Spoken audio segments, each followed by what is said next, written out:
From the freezing mountains of central British Columbia to you listening around the world, this, my friends, is Spaced Out Radio. I am your host, Dave Scott, sitting in the captain's chair of SOR headquarters, welcoming you to tonight's show, including Kingdom of Nye Radio and Revolution Radio. If you want to take a listen to our archives, they are free at youtube.com/Spaced Out Radio. Do me the favor, hit that subscribe button. Our website is spacedoutradio.com, where we have a plethora of features for you. Rock out to Bumblefoot, pick up a new book at We Read the Night, join the Space Travelers Club for $5 a month, do a little shopping at the SOR Vault. We got Black Friday specials for you, no brawls included.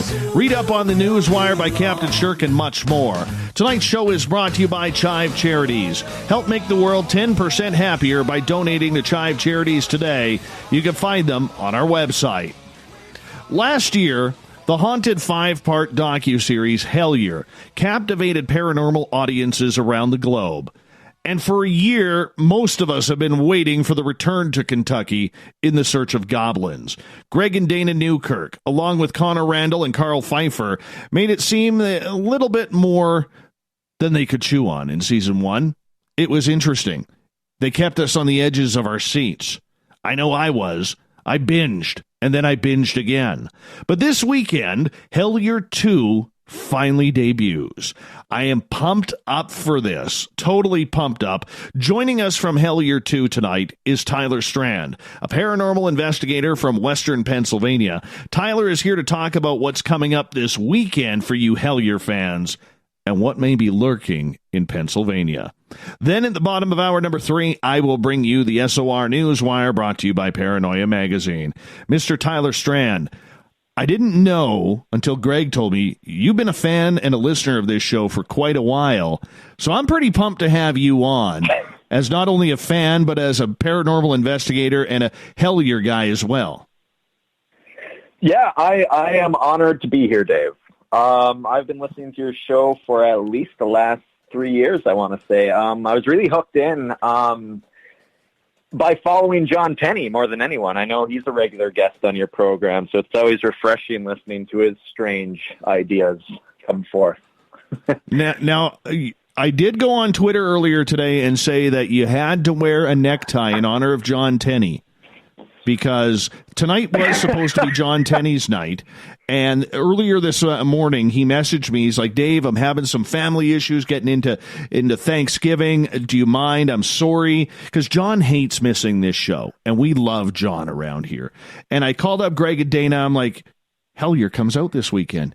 John's out. You guys want to come in? And they're like, dude, we can't. Like, we're 24 hours. But Tyler's into it. And I'm like, oh, yeah, we're going to do this. It's funny, too, because I received the news right when I was waking up. I'm kind of nocturnal myself. I'm like, oh, man, I have a lot in store for me today. So this is still my afternoon or my morning. So I'm wide awake and ready for anything you have ready for me. Not a problem. Well, let's learn a little bit about you, Tyler, because, you know, we always have first-time people appearing on this show. That's what we love about what we do around here. And we always like to learn your stories because we got a lot of listeners who may not know who you are. How did you get involved with the paranormal? Oh, man. So I have a really kind of strange, lengthy history in this that stems from when I was in my teenage years. I kind of started off into these topics on a stranger route. It wasn't so much ghosts that got me into this field as it was reading about the occult and different kind of magic-like systems, namely things like alchemy. And the more that you look into that sort of thing, the more you tend to find that these things overlap and that there's a lot of things that on one hand, people would consider spirit-like entities, but on the other aspect of someone else's perspective, they would consider to be alien-like entities. You know, there's all this strange overlap. So when I was young, reading things like John Keel, books by John Keel, things like the Mothman prophecies, and seeing how this phenomena runs a lot deeper than just, oh, this random person had a sighting, or this is a ghost, or this is a creature. I started off, I believe, on a good foot, and I'm thankful for that because I understand how a lot of people wouldn't. So I was lucky. I consider myself lucky that I started off reading stranger topics, because I think it gave me a really broad view really quickly of how encompassing this phenomena is. So that's really how I got my start. Just trying to find the strangest thing possible and pursuing those things on my own, checking them out for myself, going on solo expeditions, adventures, just trying to dig up anything that I could. Were you an experiencer, or did you have to find the experience to see what other people were talking about? Well, that's a really interesting question, because on one hand, I could say yes and no. So I've seen strange things when I was younger. But the odd thing about those incidences is that I never attributed those things to why I became interested in this topic or this field. They were just elements that I just integrated into my reality. They weren't anything that inspired me beyond what I was already interested in. I think I've always just had a pull for these things, and it's something that is deep. It's something that's always had its hooks deep in me, and it's something that I can't quite explain. It's an aspect of myself, and it's something that just fits within my worldview.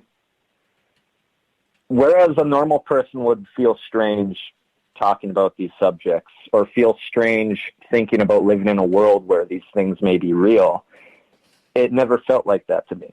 It just felt like something natural. And that's how I continue to see these things, is that it is something natural, and it's an aspect of our environment and our place within this world.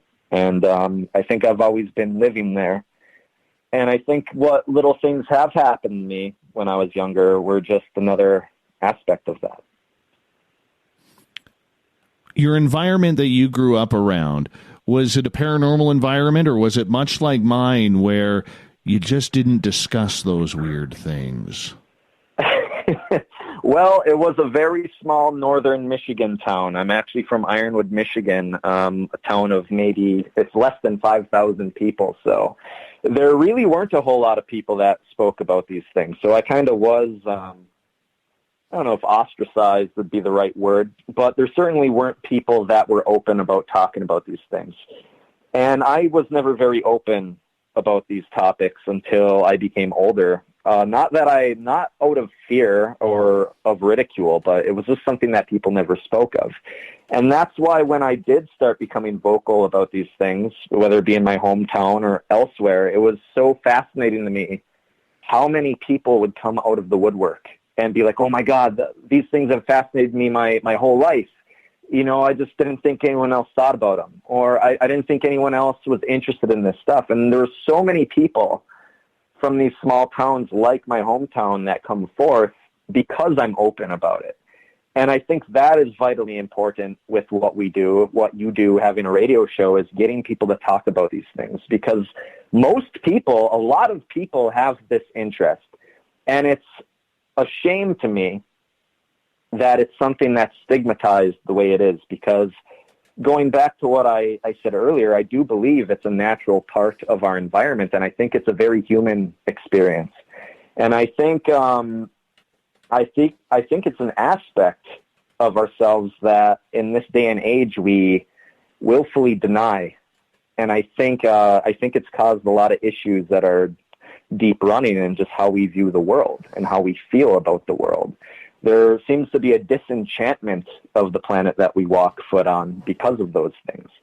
And I think by being open about these topics and actually sparking conversation with people, we can re-enchant this planet by having those conversations with people, because no one's alone in this.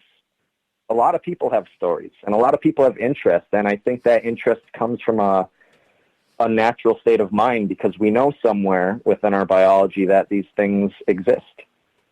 And it's not something that we should shy away from talking about. Tyler, don't you love it when you bring up what you do for a living, which is investigate the paranormal? And when people ask you that question, are you serious? And you look at them very seriously and you say, yeah. Don't you love it with the stories that come out once people know that you're safe to talk to? Oh, absolutely. Absolutely. It's amazing. You know, the ones that stick around anyway, right? Sometimes people just look at you like you have 7 heads, and then they'll be like, well, this person's clearly insane. But those who get it. And I think the ones who have those experiences are the ones who are open to thinking about them.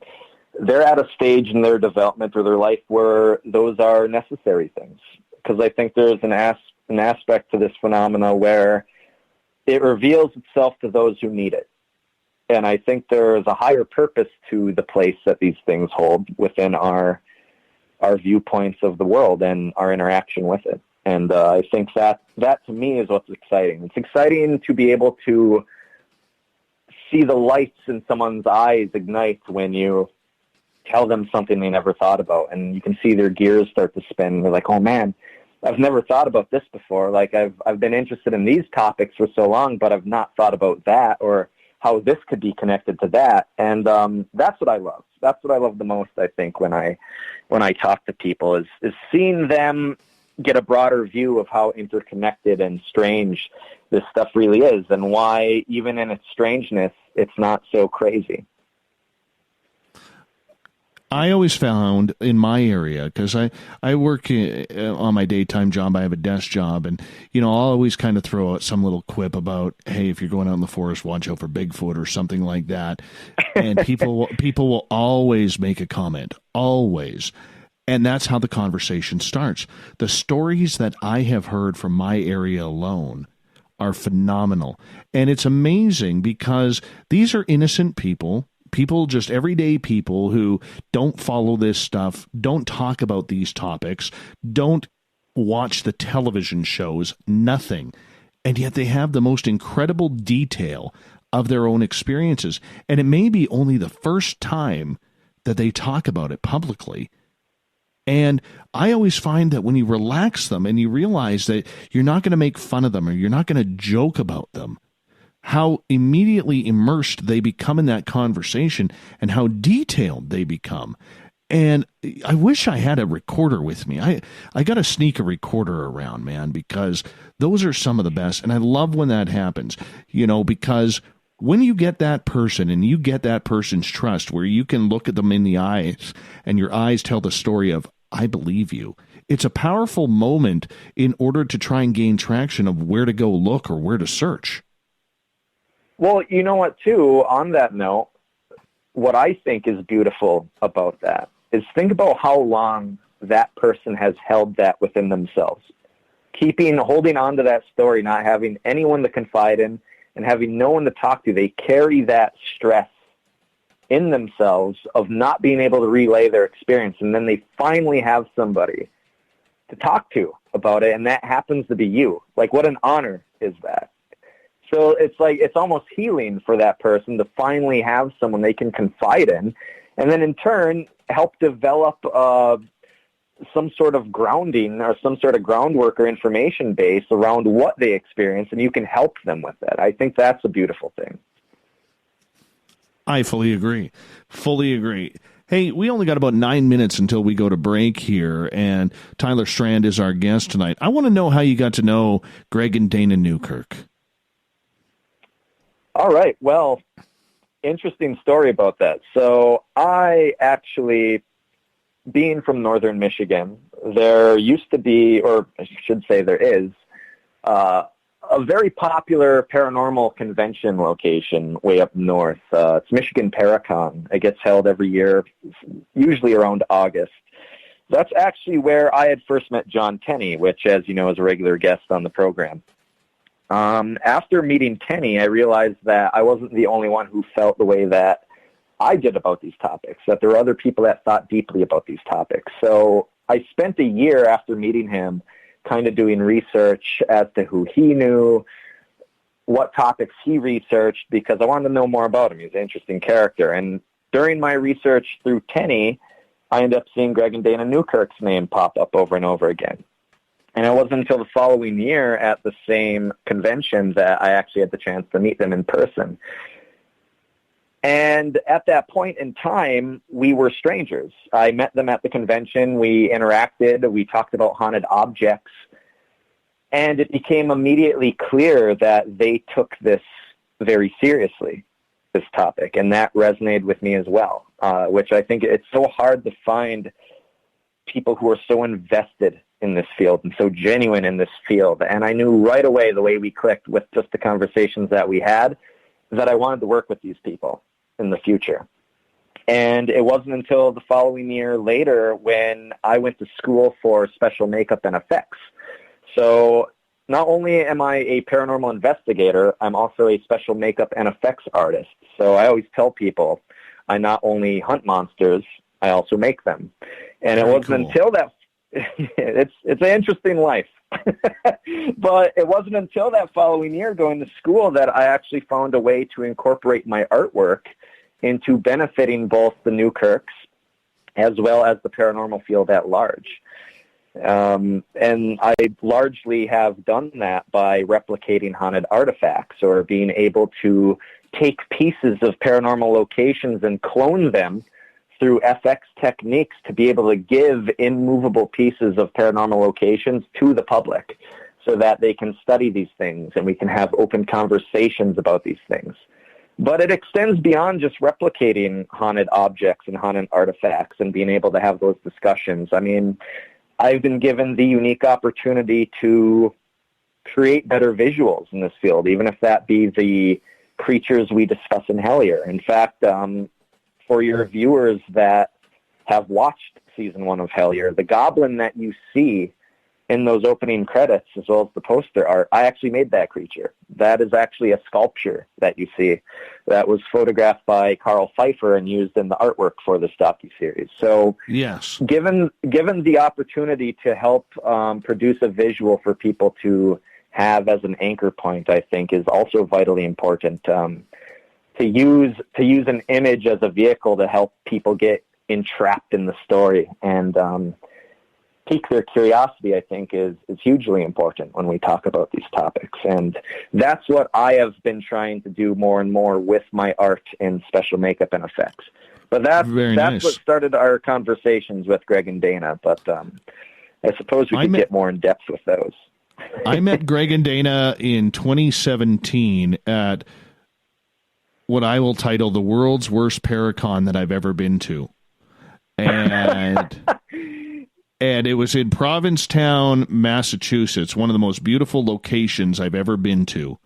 And I hope to go back there again, not near the water, too many great white sharks. But, and I'm a meal, man. I'm a meal. But I could say this. I remember talking to Greg and Dana about this probably a year after.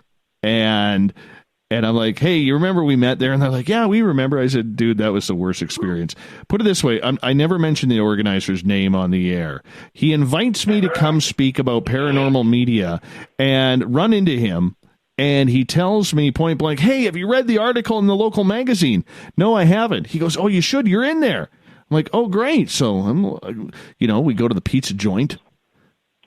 at like 1 o'clock in the morning and grabbing some pizza. Oh, there's the magazine. I'm going to read it out.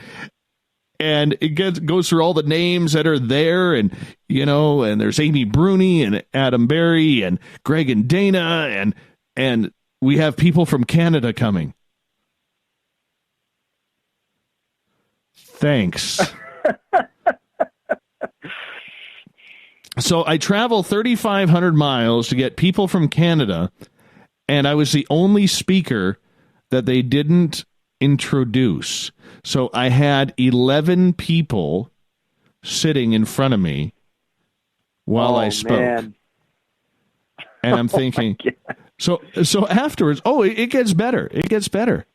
I wasn't, myself, Greg, Dana, and a few others who were asked to speak and participate in this were not even invited to the VIP guest dinner. Oh. And I had listeners who came down from I forget what state, it's north of Massachusetts, and they wanted to sit at my table. I said, well, what's going on? I don't know what's going on. Yeah. So we run into the organizer after the VIP because we're hanging out downtown. And because everything's walking distance away. And I said, so what's happening for tomorrow? He goes, oh, you're done. You can do whatever you want. We don't need you. Oh man, cold shoulder. Oh, it was. Oh, by the way, it was, just so you know, my team, because I had a couple people in my entourage with us. It was my team that set up the entire place, because his volunteer team did not bother to show up to set up the tables or the seating arrangements or nothing the morning of the conference. This was my thank you.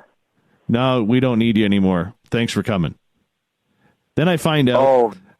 Then I find out on checking out of my hotel room that he only paid for 2 of my 4 nights. Damn. Well, if it makes you feel any better, Dave, VIP dinners tend to just be for people who need their egos stroked. That doesn't bother me. You probably weren't missing much, Dave. I got to hang out with my friends. I really didn't care about that. I just thought it was funny. I thought it was absolutely funny. And but that's how I met Greg and Dana, was at this horrific conference.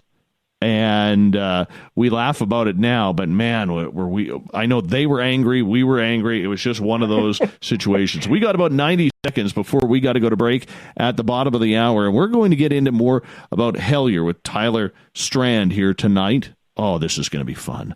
Tyler, in about a minute here, what were you thinking when you saw the first 5 episodes of season 1 of Hellier? I knew it was going to have a huge impact. For the first time, I felt the relief. I felt the relief that the general public had something that they could put their faith into and trust. Trust is something genuine, and I still hold by that. And I think that's so important. And this is just the beginning. Just the beginning. Well, that's awesome, man. That's awesome. And then to be invited into season 2, that had to be just a rush. Oh, yeah, absolutely. Absolutely. And I know we don't have a whole lot of time left, but I've been there. I've been there from the start, just in the outskirts, in the shadows, so to speak. But it's something, these themes are something I've been familiar with a long time. So I was honored. I was honored to have been allowed a place on the team, so to speak. Well, you know what? Let's get into it when we come back from the break, because Hellier 2 is all the rage in the paranormal field. It comes out this weekend.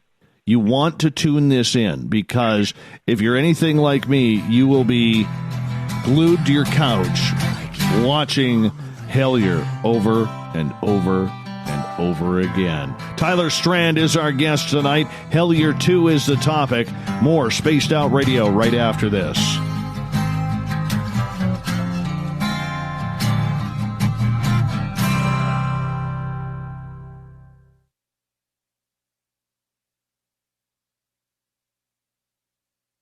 Hey, space travelers, this is John Resig, founder of the CHIVE and CHIVE Charities. If you know anything about our website, you know we like to do things a little differently. We're not some faceless organization collecting money for a nebulous cause. Our donor dollars go directly toward life-improving items.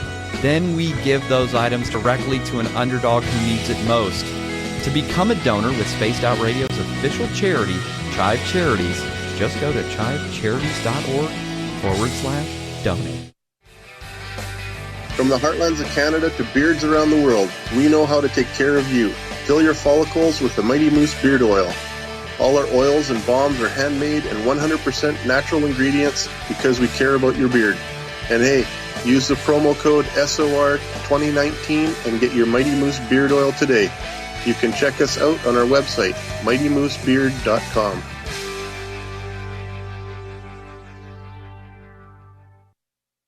Hello, this is your guitar man, Ron Bumblefoot Thal, and I have to tell you, I love the response I get for Little Brother is Watching from Spaced Out Radio fans. It's amazing how music can inspire and make people think deeper about what's going on in the supernatural world.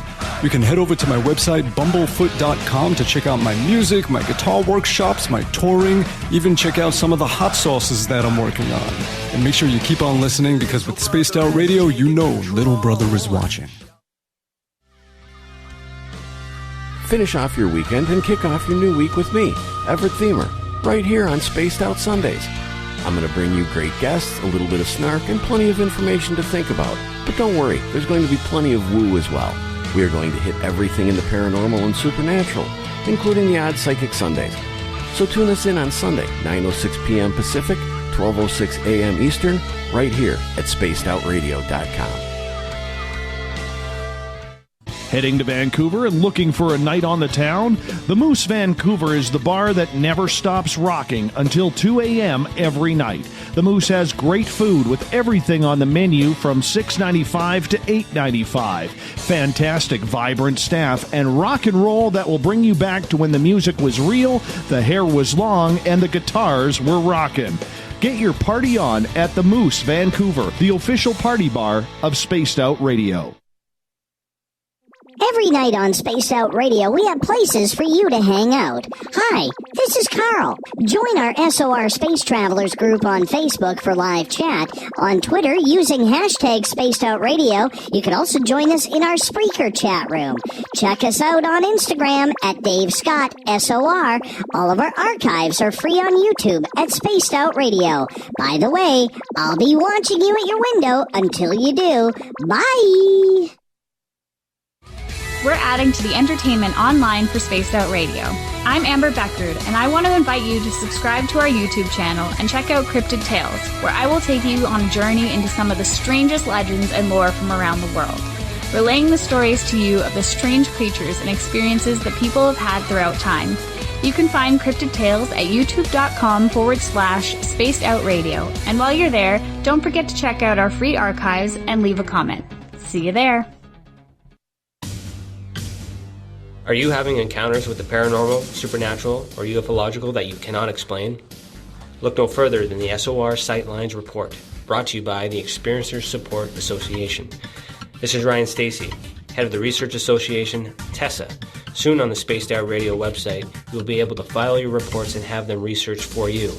We are independent and ready to help Spaced Out Radio listeners today. Move over, brother, and let me own Saturday night. This is Rich Giordano, and I'm inviting you to tune on in to Spaced Out Saturdays starting at 9 p.m. Pacific, 12 a.m. Eastern, where I'm going to bust open the lids on everything paranormal. Why? Because we want answers, and I'm the guy who's going to deliver those answers to you. Join the chat rooms, and we'll see you this Saturday. Just be there. No, really. Hey everybody, the SOR Space Travelers is open. For just $5 a month, you can hang out with Dave and our crew privately in our members-only section. With your signing, you'll receive newsletters on what's going on with Spaced Out Radio. You'll have direct contact with the host during the show in our chat, live streaming videos, and a great forum for your posts and more. Become a Space Traveler now at spacedoutradio.com.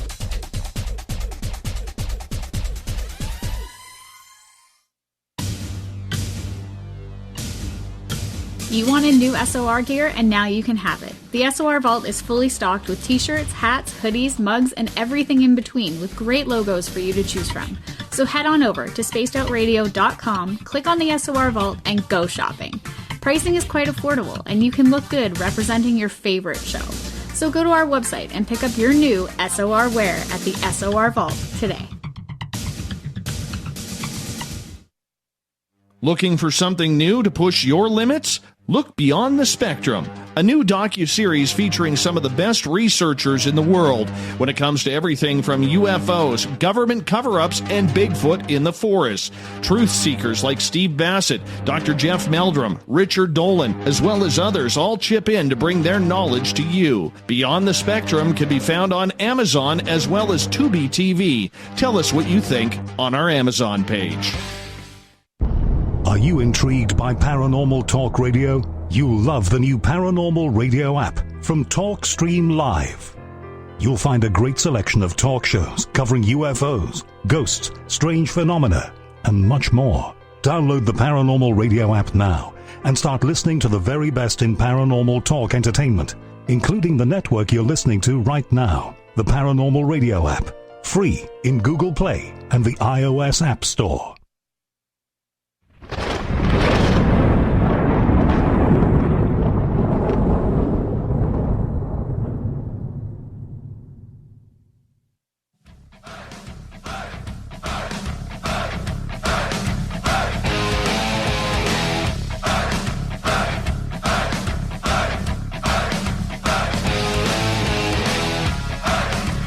Welcome back to the second half hour of Spaced Out Radio. Tonight, I am your host, Dave Scott. Always appreciative of all of you listening on in. Want to remind all of you that if you've missed portions of this show or others, you can always check out our free archives at youtube.com/Spaced Out Radio. Do me the favor, hit that subscribe button. Tell your friends about it, too, if you don't mind. Also, head to our website, spacedoutradio.com. You can read up on Captain Shirk's SOR Newswire. It's updated daily. You can rock out to Bumblefoot. Get your horns up for that. We got books that we read tonight. Join the Space Travelers Club for $5 a month if you like what we do. You want to have some fun with us. And, of course, do a little shopping at the SOR Vault, because you look good in one of our logoed shirts. Tyler Strand is here from Hellier 2. Yes, this weekend, Hellier 2 is released to you, the public. It is free online. You got to find it. Tyler, how you doing, man? I'm doing amazing, Dave. Happy to be back after the break. Oh, yeah. Oh, yeah. You know, I was reading some of the comments about that Paracon from the people in the chat rooms and on Twitter. They're like, oh, my God, really? That seriously happened? Oh, yeah. I wasn't laughing then. I can laugh about that now. I could totally laugh about that. But back then, no, I wasn't laughing. Was not laughing at all, you know. But anyways, let's get into some more serious stuff here, Tyler. How did you get invited into the Hellier crowd? Because this is something that took off last year that we were all kind of amazed by, with Greg and Dana Newkirk, who are great friends of this show, along with Karl Pfeiffer, who has an amazing beard. Fantastic beard on him. And Connor Randall, I think he's only shaved about twice in his life. But nonetheless, great people, great entertainment. And, man, did they hold the spookiness right from beginning to end. How did you get involved? So my involvement is really interesting. So when I had first met Greg and Dana, just like John Tenney, I had started doing research on them because I'm like, okay, here's a power couple that seem to be doing great work in this field. I'd like to know what they're involved in. I'd like to get a better understanding of them. We weren't friends at this point, but we were aware of each other, like social media, little things here and there, maybe a Facebook comment here and there. We had a good energy about ourselves. And in my research on Greg and Dana, that's when I came across the articles that had been in the public eye, which detailed the Kentucky Goblin case that they were looking into. But it was still kind of a cold case or a dead end at that point. This was before Hellier was even a thought. And the second I read that article about these strange happenings in Kentucky, I was immediately hooked because prior to that, years prior, I was familiar with a lot of these subterranean themes. In fact, some of the things that really threw me down the rabbit hole when I was researching topics like alchemy or these different forms of mysticism or these stories of these mystic lands that are inside the earth, places like Agartha or Agarthi, whichever term you wish to use, cities like Shambhala when you look into Tibetan ideologies. And I had even read reports where people in some of these rural areas in the South were experiencing these cavern-dwelling creatures. There were multiple stories that existed at that point, and there was something about those stories when I was young, in my teenage years, that for some reason really resonated with me and really stuck with me. And it's just one of those little things when you listen to the voice in the back of your head, which I've come to trust. I knew there was something to them, and I never let them go. So when I came across that article, I was immediately concerned as to why they never followed up. In fact, the following year after that first Paracon, I met them again, and that's when I brought it up to Greg. I'm like, why did you stop looking into these things? Like, it seems like there's something big going on in Kentucky. Like, I feel like you should be looking into these things still. But that was still in the beginning stages of our friendship. In fact, when you watch season 1, you'll even notice that when Greg introduces me in the third episode, he says, well, Strand had been trying to convince us to get back in that hole, so to speak, for some time. And that's because I had come across that, and it resonated so deeply with me. So it wasn't long after that second meetup at Paracon when Karl eventually took the initiative to get to Greg and say, hey, let's film this thing. Now, at that time, I had just started going to school. I think it was the month after that Paracon I had started going to school. And I had been doing research into that case probably for a year up to that point, like trying to figure out like where Greg may have been, which is kind of funny because he's so protective of the information, you know, as one should be when you're dealing with an ongoing case. And one of the reasons the Newkirks are so protective of revealing that information is because of people like me. I'm one of those people who, knowing about the case, I felt I wanted to look into it further. So I had been looking into Kentucky and trying to read everything I could about these subterranean locations. So when Hellier was finally set to be filmed, you know, Greg had just started becoming aware of who I was. We facilitated a friendship to a degree at that point, but it wasn't anything super deep. Yeah, and Hellier was never meant to be anything really big. Something that your viewers should probably know, which we try to touch base on as much as we can, is that Hellier was never meant to be a 5-part docuseries, which is fairly large, and now a 10-part in season 2. They initially believed that this first filming, like they were just going to go out to Kentucky and follow up on this man's strange story that revolved around these goblins that were coming out of an abandoned mine shaft at the edge of his property.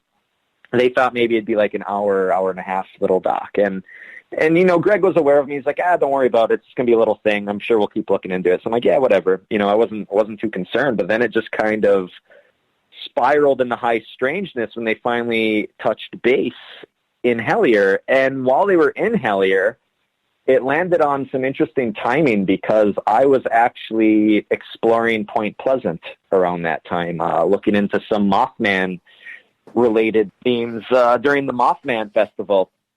And while I was there, I actually ended up running into this man on the street during the festival itself who I overheard talking, and he was telling these people that he had been compiling reports since the 70s and the 80s that all revolved around mines, caves, and rock quarries that included UFO reports, creature reports, things like Bigfoot.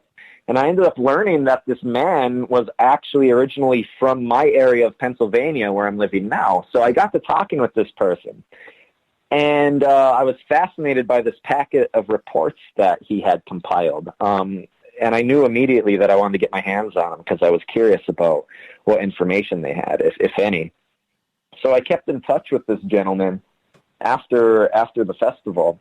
And when I went to call him, weeks later, it sparked this synchronicity that was captured on film in the first season where I had called this gentleman. I was actually parked outside of a local gym. I was looking through my phone trying to find his name. I give him a ring, and this man picks up immediately. There was no pause, immediate answer. And he goes, wow. He's like, that was really strange that you were to call me right now. I'm like, why is that? And he goes, had you not called me when you did, I probably would have called you in 10 seconds. I was actually scrolling through my phone to find your name in my contact list. I'm like, oh, that is really strange. And he's like, yeah, I was just going to call you to let you know I'm sending that packet of reports to you. I'm like, oh, perfect. That's literally what I was calling for. So I was really blown away by how strange that was to begin with. So I got excited. I had Greg's number at this point, and I wanted him to know that I secured this packet of these strange cave reports that might help benefit the case and the research, you know, in Hellier. So I gave them a call, and that phone call is what is captured in episode 3 of the first season, which in and of itself caused a weird number synchronicity with something that Connor experienced the day prior, if anyone is familiar with that first season. So it was just one of those signs where when you talk about a group of people who are tuned into the phenomena and people who don't take signs lightly, it was just something that seemed apparent, you know, on top of my research I've already done, as well as the synchronicity. It just, in their mind, seemed right to confide in me and incorporate me into the case. And since that time, to help benefit this case, something that I don't think a whole lot of people know is that I have spent the last 2 years of my life literally taking a job inside of a cave to gain caving experience for the sole benefit of this pursuit that we're all involved in. You know, like, that's the extent of how serious we take this, you know, in a world full of false paranormal television. Like, I just want people to understand, like, this is an undertaking, and there's no shortage of the magnitude of that word. Like, this is our lives, and we put all of our effort into trying to figure this out. And for me personally, that ended up bleeding into doing research on the caverns and gaining experience by entering abandoned mines, by entering caves. I mean, that's what I've been immersed in the last 2 years of my life, you know, is getting familiar with these environments on a physical level, you know, adventuring to these far off locations and seeing what I can see, you know, and I continue to do that because it's something that fascinates me on a multitude of levels when we talk about this phenomena. So that's ultimately how I became integrated into the case and what I'm bringing to the table, so to speak, coming up in this new season. One of the things that you mentioned when you started answering that question was synchronicities. Season 1 of Hellier, it was so synchronistic with so many things that happened, like Connor and Karl kind of getting involved with Greg and Dana, the emails that had been coming in a couple of years previous, and then syncing up to locations, and almost like Greg and Dana were being followed through the entire thing, and the paranormal activity that just seemed to be following, you know, tip-offs from people in town, and then they finally all arrive in town and everybody goes silent. It was just strangeness after strangeness. You know, there's a lot of people out there who don't believe in synchronicities or don't believe that a series like Hellier is very, very real. When you got on cast to be a part of this, how real was it? How much editing was there? How much was like, okay, well, let's set this up or say this line that nobody's paying attention to us or getting angry with us because we're treading on sacred territory or something along those lines? Everything. So if you're asking me how real this documentary is, you know, if it's like a paranormal show where you have a producer whispering in your ear, hey, we need you to react to this, or hey, we need you to give this line. I hope your viewers know, and something I would love to stress is that everything in Hellier is 100% real. And that's one of the things that have caused some outrage in the skeptical viewers, is that you have something so bizarre and something so hard to wrap your mind around in its strangeness, and yet you feel how sincere everybody is. And that's something that you can't fake. And it's been that way since day one. And that's why Hellier took the frustrating aspects of the case and gave it to the public. Like, for those familiar with season 1, you'll know that we've hit dead end after dead end. Now, the reason why we show those dead ends is because, as you know, Dave, as a paranormal investigator, that's typically how investigations go. They're not always cut and dry. They're not a 3-act system where, we roll up to a location, Act 2, we have a bunch of phenomena occur, then Act 3, everything cleans up nicely, and now we can go home. We solved the case. Those who have actually been doing this research, those who have been boots on the ground, know that stuff doesn't happen. And we wanted to show people the reality of it. And I think Hellier perfectly delivers that. And you can feel that. You can feel it in our voice. You can feel it in the frustrations that we share. We share it with you. Because at the end of the day, this documentary isn't just about us. It's not about our group. It's about everyone. It's about the viewers. It's about the phenomena. And the more that we all collectively know, the more we can progress this field. And that's why we present Hellier in the way that we present it. Because I feel like there aren't there aren't any programs that deliver those messages of sticking to the path, to continue the research even through frustration. And that's the beauty, without giving spoilers, the beauty of season 2 is that a lot of those dead ends, a lot of those frustrations or things that don't seem to make sense or line up, they line up in the biggest ways in season 2. And I think those connections will become undeniable when people see season 2. And that's actually what's exciting me for the public to gain access to what we know, because we want the public there with us. It's bigger than us. It's a human thing, but it's bigger than that. It's an everything. So that's what I want people to feel from this. But yeah, to answer your question, so long story short, 100% real. If it wasn't, I wouldn't be able to have an interview like this and speak with the conviction that I do. And that's the interesting thing I've often thought on since being a part of this process. I think about other television shows or people involved in them, and I often wonder what it is they feel when they sit down to do an appearance for an interview, how they have to tell you about this experience that a producer told them to react to off camera because it was never real to begin with. I am a person who would never do that. I wouldn't be able to be on this show and have the conviction of speaking what literally pertains to my livelihood and my life if I didn't stand 100% behind it. I think that's a fantastic answer. We've got about 5 minutes here before we go to break at the top of the hour. Tyler Strand is our guest tonight. We're talking Hellier 2. Okay, when did the filming for this start? How did it get going? So the filming was interesting. So season 2 actually takes place on a couple different time intervals.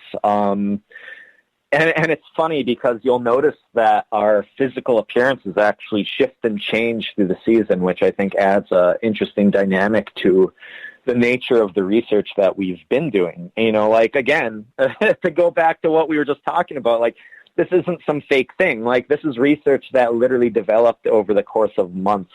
So filming for season 2 began literally directly after season 1.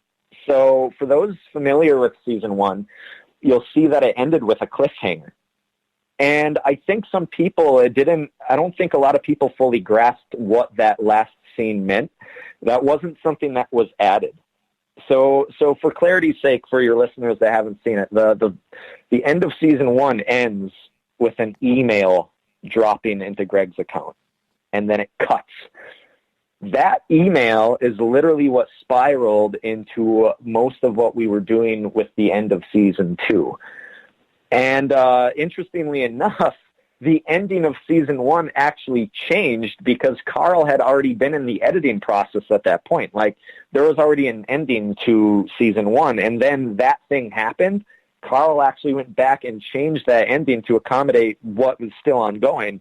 So filming quite literally has continued since the ending of season 1 and has continued in intervals since then, different intervals. So the bulk of us following up on these leads that seemed like dead ends at the time in season 1 actually picks up last December around Christmas.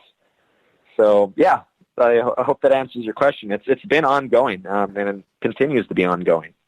The cliffhangers that have surrounded Hellier and now going into Hellier 2, there are so many different directions this thing has gone. From the people, the second time around, ignoring Greg and Dana and the team, to trying to find the Goblins, trying to find anything, to figuring out whether this is paranormal or whether this is supernatural or a combination of both, to UFO sightings, to Bigfoot sightings, to emails, to Indrid Cold. There just seems to be dead ends everywhere. And the one thing I appreciated about the season 1 of Hellier was that they traveled those dead ends as far as they could go. Yet in season 2, I'm tipped off to hear that apparently a lot of these dead ends have doors that actually open. Interesting way of phrasing that, Dave. As someone once said, for every door closed, the window must be open.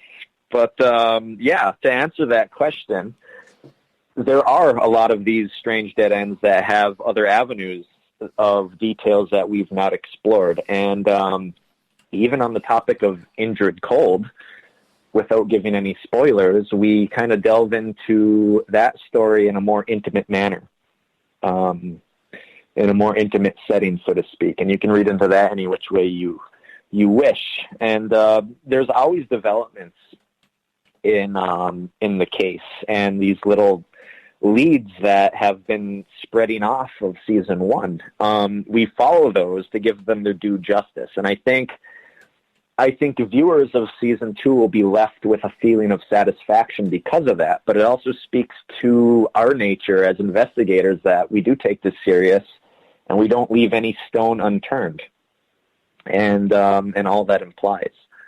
So yeah, you're absolutely right. I think there's a lot of very, very telling information, and it continues to develop into something you would have never guessed it to be.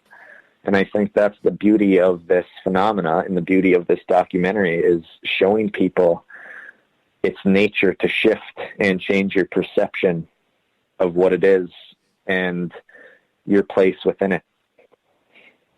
Well, the one name that keeps cropping up is Indrid Cold. And when we come back from the break, I want to ask you about Indrid Cold, because I'm going to be honest with you. When we had, I believe it was Connor on the show last year, and he brought up Indrid Cold. No, pardon me, it was Carl. And he brought up Indrid Cold. All of a sudden, weird crap started happening around the studio. Instantaneously. That's how strange it was. And you know, if you've been a longtime listener of this show, you know I don't make crap up. I don't need to beg for the ratings by fake things happening. And I was honestly a little weirded out when this happened. So I want to get into Indrid Cold with you, because I think that's going to be very interesting when we come back on Spaced Out Radio. Tyler Strand is our guest tonight. He is part of Hellier 2. And guess what, paranormal fans? If you haven't seen Hellier 1, you can catch it on YouTube for free. I highly suggest you do.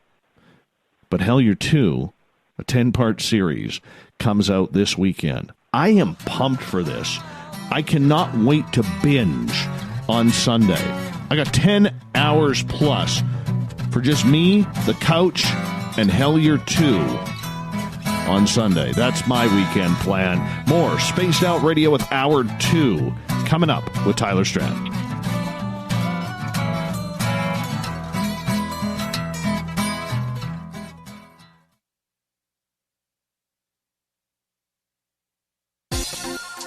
For the price of 1 cup of coffee a month, you can become an SOR Space Traveler. The Space Travelers Club is a place where you can interact with other listeners, either live during the show or on our great forum. We want your stories, pictures, comments, and ideas. You'll get live video streams, exclusive content, and be a part of our newsletter. Stay in touch with everything SOR.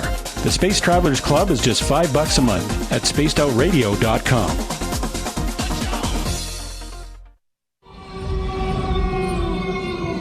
Hey, this is Canadian Paranormal Investigator Mike Moore. The third Wednesday of every month, I'll be teaming up with Dave Scott to bring you Ghosts of the Great White North. Each month, we will bring on guests from across Canada to discuss their ghostly encounters.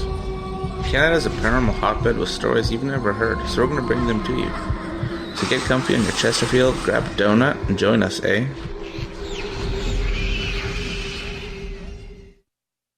Hi there, this is Geraldine Orozco from San Francisco's Bay Area Meditation.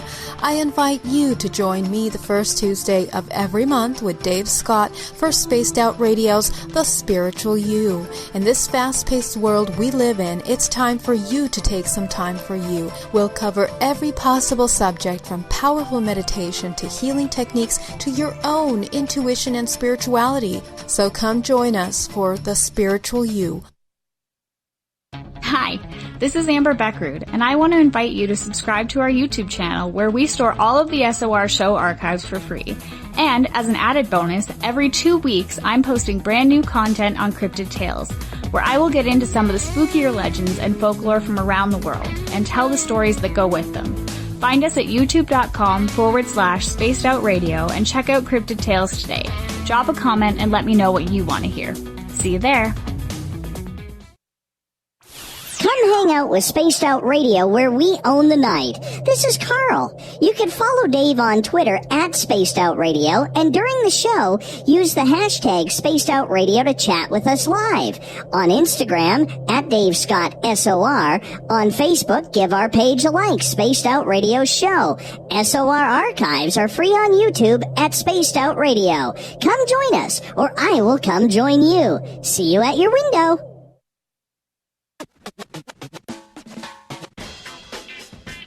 The SOR Vault is open for business, and do we have some cool swag for you to pick up? All you have to do is head over to our website and click on the SOR Vault. You have a variety of cool logos to choose from, and put them on anything you want. T-shirts, hoodies, hats, coffee mugs, you name it, we can get it to you. So do your shopping by supporting the store you love. Get your Spaced Out Radio swag at the SOR Vault today.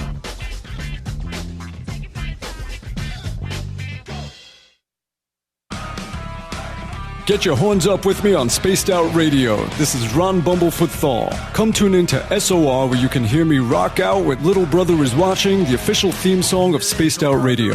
And then come on over to bumblefoot.com, where you can find out about my tour schedule, my music, and everything else. Bumblefoot.com keeps you up to date on what I'm doing and the best way to stay in touch with my music and music camps. Sign up for my newsletter at bumblefoot.com, and remember, Little Brother Is Watching.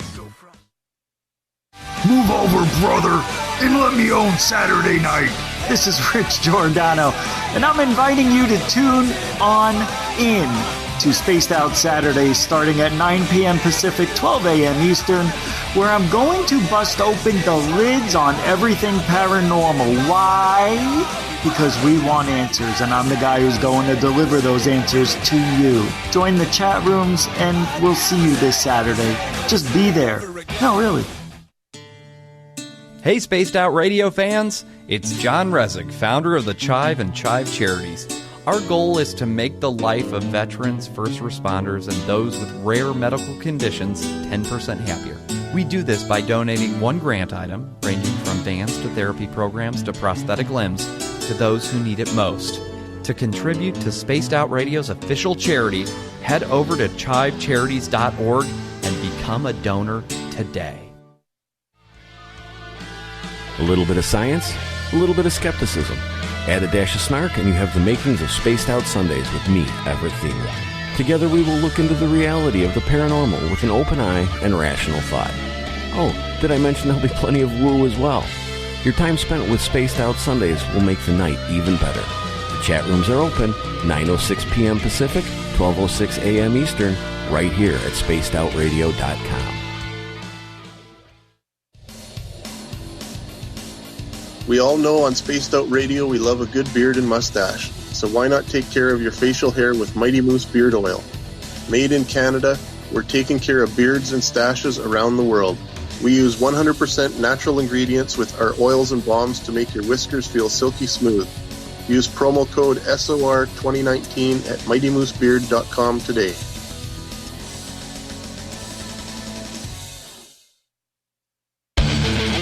Call of the Wild is in Vancouver. The Moose Vancouver is one of the hottest bars and restaurants in the city. Open until 2 a.m. nightly, the Moose will rock you like a hurricane all night long.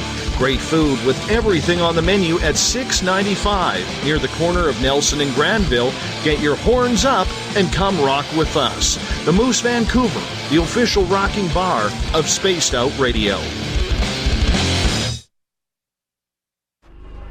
Are you having encounters with the paranormal, supernatural, or ufological that you cannot explain? Look no further than the SOR Sightlines Report, brought to you by the Experiencers Support Association. This is Ryan Stacy, head of the Research Association, TESA. Soon on the Spaced Out Radio website, you'll be able to file your reports and have them researched for you. We are independent and ready to help Spaced Out Radio listeners today.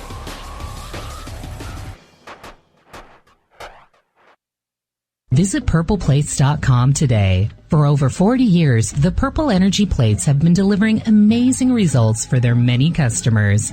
Inspired by the great genius Nikola Tesla, the harmony, healing, and energetic effects of the plates have proven over and over to be beneficial and often miraculous to thousands of customers.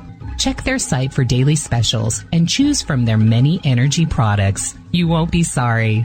Visit them today at purpleplates.com.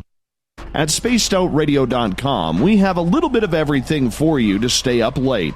So while you're there, check out our SOR Newswire, where our team brings you stories of the weird and strange to the WTF from around the globe. News on Bigfoot, UFOs, paranormal, Darwinian-type crime tales. It's the stories that the mainstream media usually won't touch. Well, we got them all on the SOR Newswire, only at spacedoutradio.com. You're listening to Spaced Out Radio with Dave Scott. Follow Dave on Twitter at Spaced Out Radio and on Facebook, Spaced Out Radio Show. Welcome back. We've passed the halfway point of Spaced Out Radio tonight. Actually, we haven't. We've passed 1 hour through Spaced Out Radio. I am your host, Dave Scott.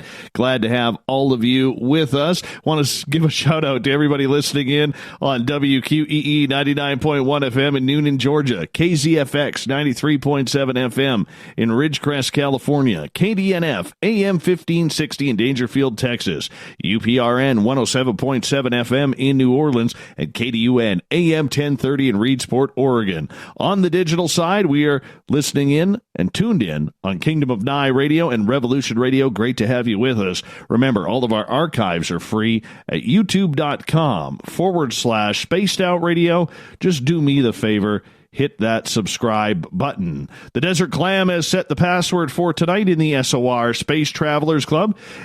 Inductivism. Inductivism is your password. Use it wisely, Space Travelers, as a clam sets a password each and every night right here on Spaced Out Radio. Our website is spacedoutradio.com, where we have a plethora of features for you. Rock out to Bumblefoot. Read up on Captain Shirk's SOR Newswire. It's updated daily. We got great books at We Read the Night. You can buy some new swag at the SOR Vault. And don't forget to join the Space Travelers Club for just $5 a month. We're talking Hellier 2 tonight. Our guest is Tyler Strand. He has joined the team of Greg and Dana Newkirk, Karl Pfeiffer, Connor Randall for Season 2 here on Hellier, which will be released this weekend. I am pumped up about it. I hope you are too. Tyler, welcome back. Happy to be back again, Dave. I'm super excited for everyone to see what we have in store. Yeah, me too, beyond man. words. I got to say, I screwed up coming out of the break because Tyler and I were having a little bit of laughter in regards to wild animals, because where he grew up in northern Michigan, he had a lot of wild animals, much like we do around SOR headquarters here. And he was telling you, you got to tell this story, because I was laughing, man. I was laughing. You got to tell this story about your girlfriend. So my current girlfriend, who I've met not too long ago. She lives in LA currently. She was just telling me how one of the first times she moved to LA, living near the Hollywood sign, she had seen a deer, and how seeing a deer, because she was originally from New York City, so the two biggest cities in the U.S., she was relaying to me how the first time she's seen a deer, it was this big shock, and how it was unexpected. You know, like when you talk to people who live in big cities, they always find wildlife to be this fascinating thing, especially when you talk about deer, because they're not so common. And it was funny because we were talking about how we'll just look out our backyard window and we'll see like a bear running through, you know, like we'll have deer by the hordes running through. So it's just really funny hearing somebody else's take on seeing just a single deer. Meanwhile, we have all this crazy wildlife running around our backyard, like cougars and black bears and coyotes. It's just a different perspective. So it was funny. It was funny. You know, a couple of years ago when my daughter was in grade 7, she used to walk through the gate of our backyard, walk along the Greenbelt Trail, and into the schoolyard, which is maybe 100 yards away.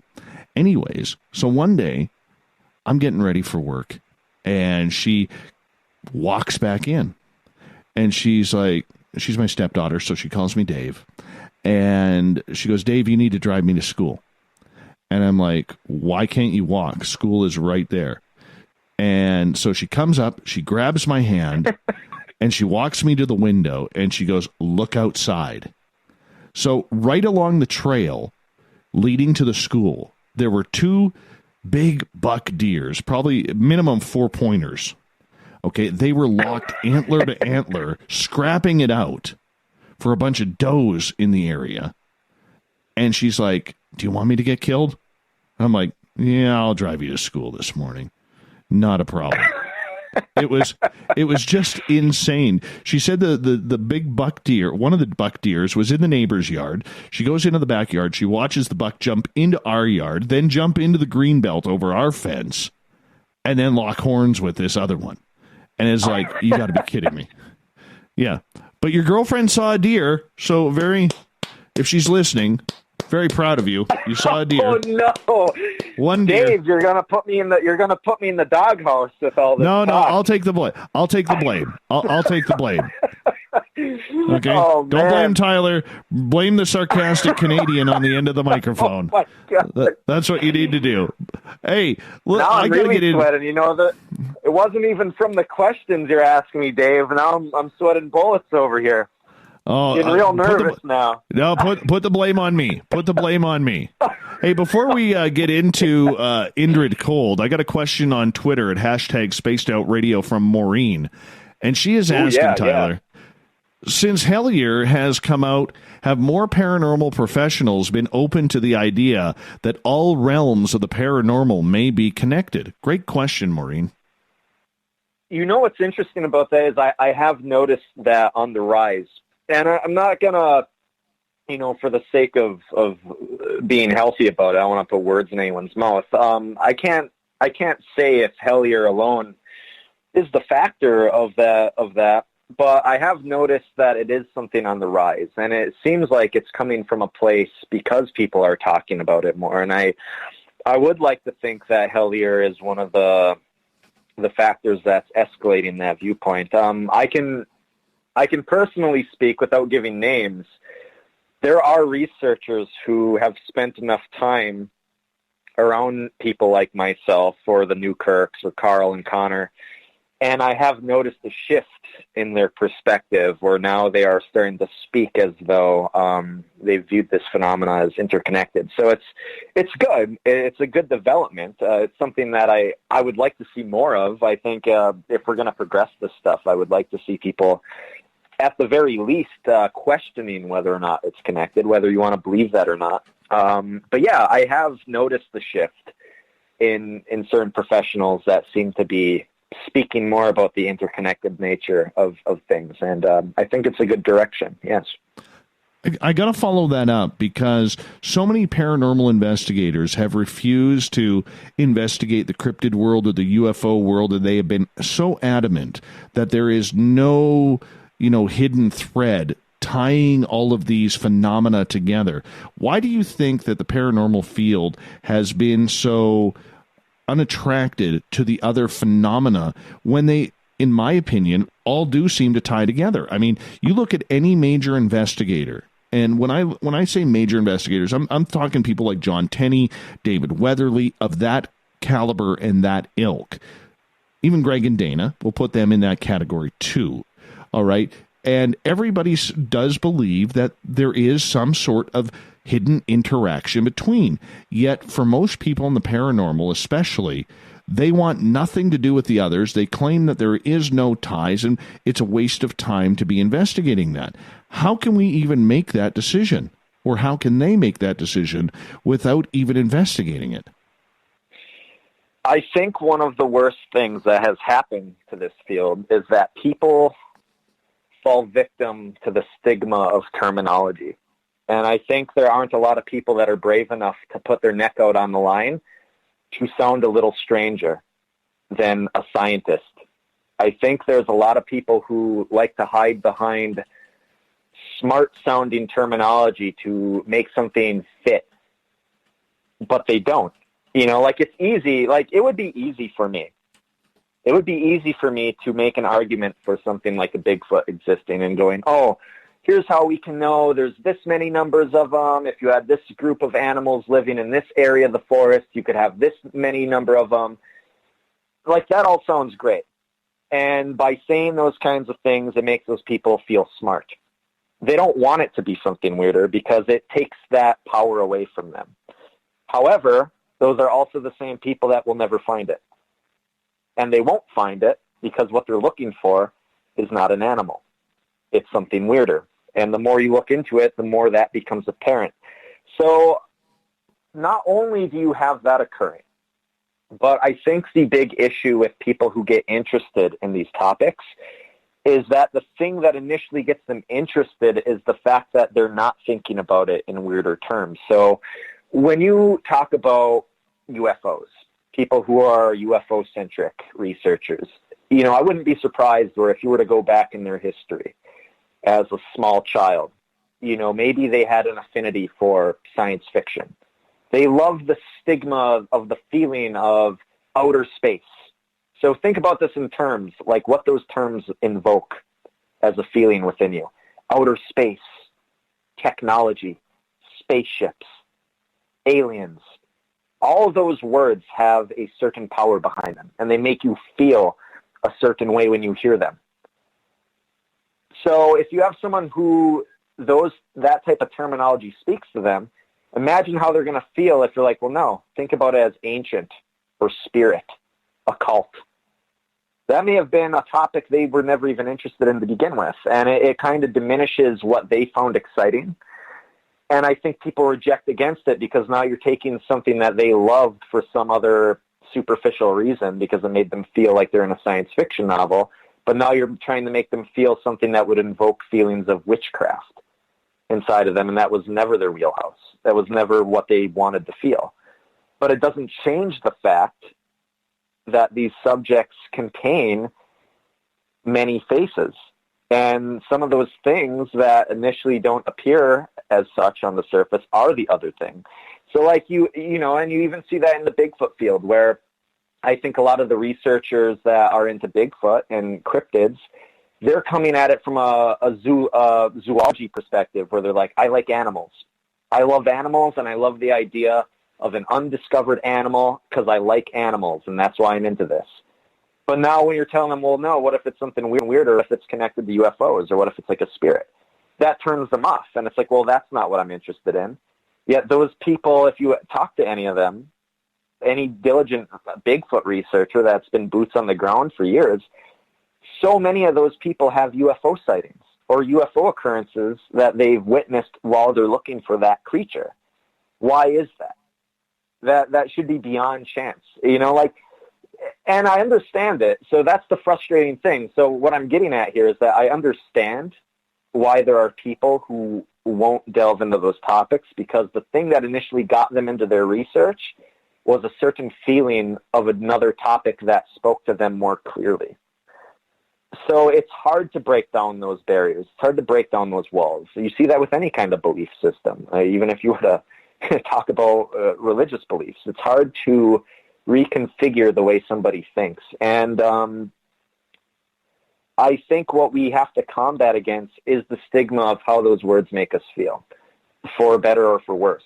I think the more that we make an argument for how it's connected, the more it should be undeniable. But some people just won't change. Like I said, it would be easy. I could feel it would be so much easier for me to make a smart argument and use a lot of smart-sounding terms for how this could fit scientifically and how that could fit scientifically. But logically, with what I've seen so far, I know that it is something stranger. But I think that's the hang-up that a lot of people have. So I think it takes a rare person to be able to disconnect themselves from it to a degree where you can have a bird's eye view. And I think more than anything, that's what we're trying to do with Hellier, is we're trying to give people a bird's eye view of how this stuff can fit together. So it's kind of breaking down those barriers, breaking down those walls. Like, I think we need to kill our beliefs. That's something that, it's funny, I've said it for years, and something Keel always said for years in his writings, is kill your beliefs. Get rid of what you think you know, and start looking at something more subjectively. I think the more people do that, the more they look at the broader picture and they see the patterns that this different type of phenomena exhibits, you would see that it seems to be the same thing. I hope that answers your question.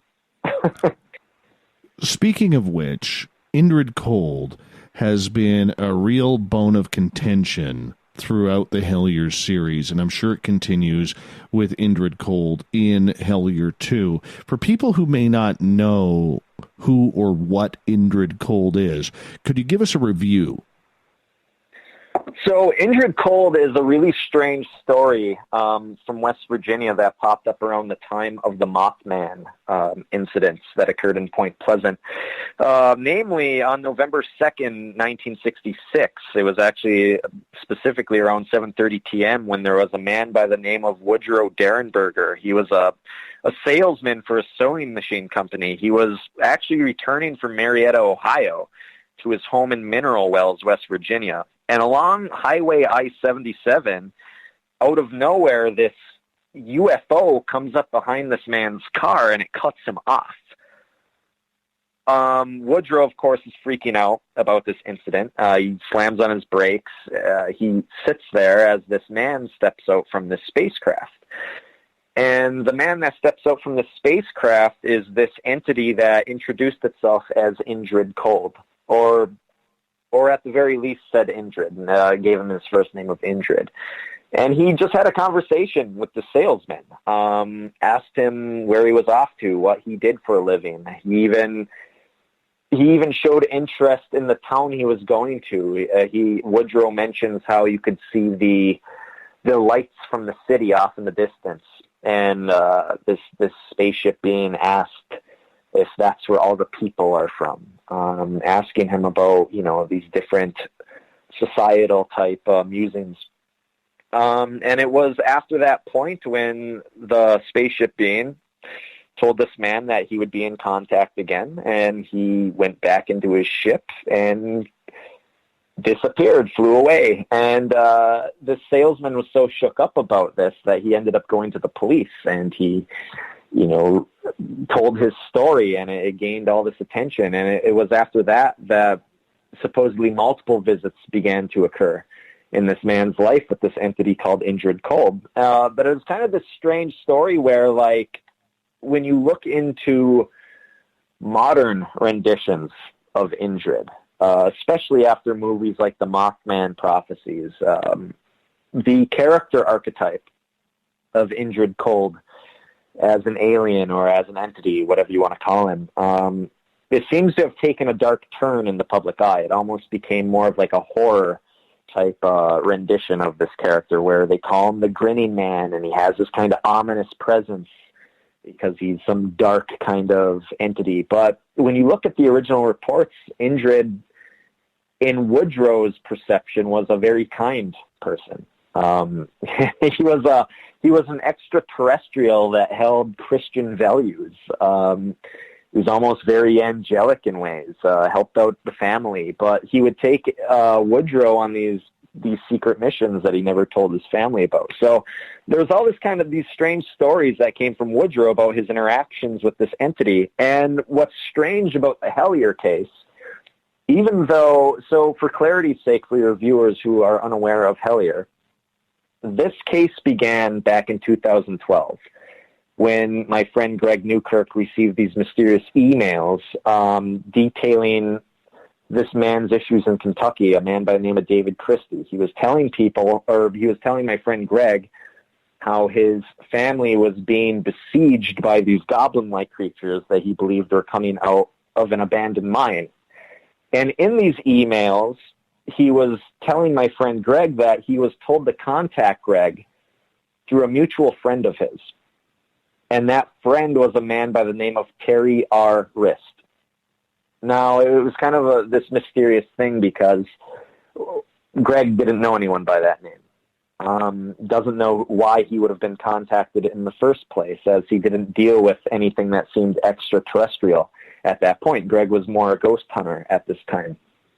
So the case kind of sat for a little bit in his interactions with this gentleman. kind of went cold. And it wasn't until a year after those initial interactions that my friend ended up receiving another email. And it was from Terry himself. And in this cryptic email, it makes mention of something where, I don't know if I'll say this verbatim, but the email went as follows. It says, the ink and the black, or no, Hellier was just a symptom. The ink and the black are still isolated third order MIA. Keep in mind, for every door closed, a window must be opened. Door is closed, the window is open, use the numbers. It was this really strange thing. A really strange email. It held an attached photograph of a string of numbers that we initially believed were coordinate points.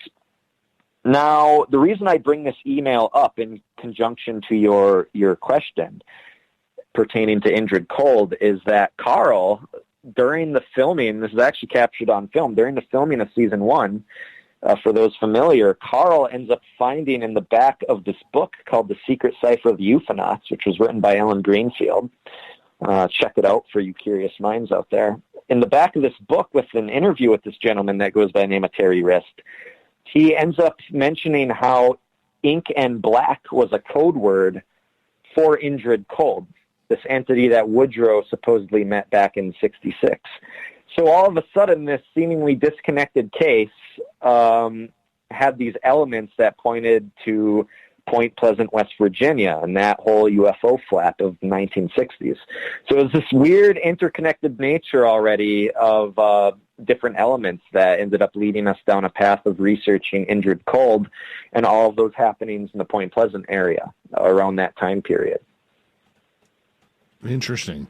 Now, Indrid Cold is said not to be from this planet. Do we know where allegedly he is from? As we got about 45 seconds before we go to break. Yes, he claimed to be from a planet called Lanulos. And interestingly enough, he claimed it was a planet much weaker than our own. And there's a couple different strange ways you could read into that. But he claimed to be from a place called Lanulos, which he supposedly took Woodrow to as well and showed him the planet that he was from. Incredible.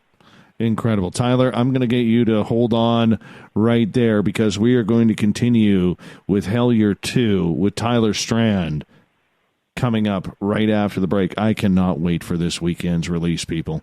I really can't. It's going to be just phenomenal. You know, you can Google it. It's going to be on a number of places. I found it last year for free on YouTube where they published it. You can do that too. Take a look at it. Very well done, very professional, and most importantly, very real. Hellier 2, Tyler Strand, coming up more on Spaced Out Radio right after this.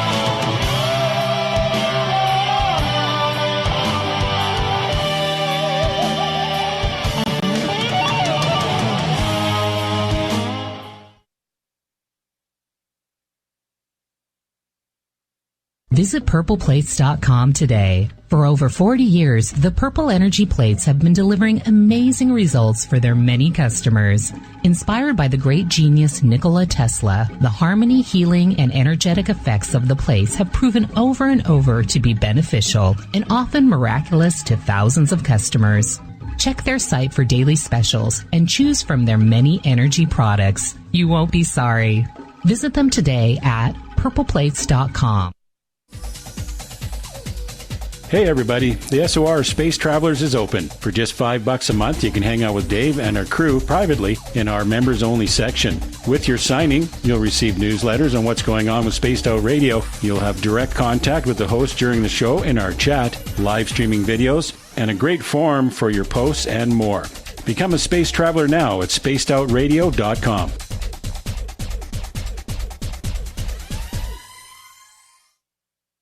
Looking for something new to push your limits? Look Beyond the Spectrum, a new docuseries featuring some of the best researchers in the world when it comes to everything from UFOs, government cover-ups, and Bigfoot in the forest. Truth seekers like Steve Bassett, Dr. Jeff Meldrum, Richard Dolan, as well as others all chip in to bring their knowledge to you. Beyond the Spectrum can be found on Amazon as well as Tubi TV. Tell us what you think on our Amazon page. Hey, space travelers, this is John Resig, founder of the CHIVE and CHIVE Charities. If you know anything about our website, you know we like to do things a little differently. We're not some faceless organization collecting money for a nebulous cause. Our donor dollars go directly toward life-improving items. Then we give those items directly to an underdog who needs it most.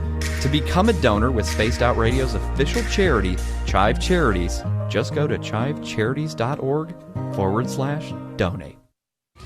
We're adding to the entertainment online for Spaced Out Radio. I'm Amber Beckrud, and I want to invite you to subscribe to our YouTube channel and check out Cryptid Tales, where I will take you on a journey into some of the strangest legends and lore from around the world, relaying the stories to you of the strange creatures and experiences that people have had throughout time. You can find Cryptid Tales at youtube.com/Spaced Out Radio, and while you're there, don't forget to check out our free archives and leave a comment. See you there. Looking for a place to advertise at a very reasonable cost? Look no further than Spaced Out Radio. SpacedOutRadio.com has an advertising tab that you can click to check out our daily, weekly, and monthly packages to play on the radio, or our website including social media. From commercial spots to banners, we have it all. Check out our competitive pricing today.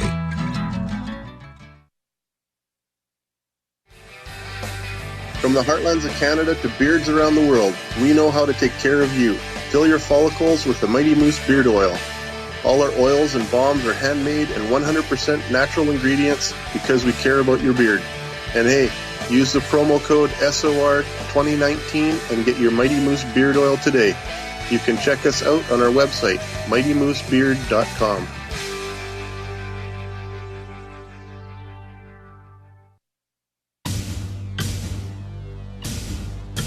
You wanted new SOR gear, and now you can have it. The SOR Vault is fully stocked with t-shirts, hats, hoodies, mugs, and everything in between, with great logos for you to choose from. So head on over to spacedoutradio.com, click on the SOR Vault, and go shopping. Pricing is quite affordable, and you can look good representing your favorite show. So go to our website and pick up your new SOR wear at the SOR Vault today.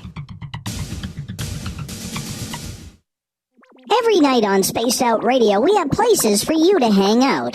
Hi, this is Carl. Join our SOR Space Travelers group on Facebook for live chat. On Twitter, using hashtag Spaced Out Radio. You can also join us in our Spreaker chat room. Check us out on Instagram at Dave Scott SOR. All of our archives are free on YouTube at Spaced Out Radio. By the way, I'll be watching you at your window until you do. Bye! Finish off your weekend and kick off your new week with me, Everett Thiemer, right here on Spaced Out Sundays. I'm going to bring you great guests, a little bit of snark, and plenty of information to think about. But don't worry, there's going to be plenty of woo as well. We are going to hit everything in the paranormal and supernatural, including the odd psychic Sundays. So tune us in on Sunday, 9:06 p.m. Pacific, 12:06 a.m. Eastern, right here at spacedoutradio.com. Move over, brother, and let me own Saturday night. This is Rich Giordano, and I'm inviting you to tune on in to Spaced Out Saturdays starting at 9 p.m. Pacific, 12 a.m. Eastern, where I'm going to bust open the lids on everything paranormal. Why? Because we want answers, and I'm the guy who's going to deliver those answers to you. Join the chat rooms, and we'll see you this Saturday. Just be there. No, really. Heading to Vancouver and looking for a night on the town? The Moose Vancouver is the bar that never stops rocking until 2 a.m. every night. The Moose has great food with everything on the menu from $6.95 to $8.95. Fantastic, vibrant staff and rock and roll that will bring you back to when the music was real, the hair was long, and the guitars were rocking. Get your party on at the Moose Vancouver, the official party bar of Spaced Out Radio. Hello, this is your guitar man, Ron Bumblefoot Thaw, and I have to tell you, I love the response I get for Little Brother is Watching from Spaced Out Radio fans. It's amazing how music can inspire and make people think deeper about what's going on in the supernatural world. You can head over to my website, bumblefoot.com, to check out my music, my guitar workshops, my touring, even check out some of the hot sauces that I'm working on. And make sure you keep on listening, because with Spaced Out Radio, you know Little Brother is watching.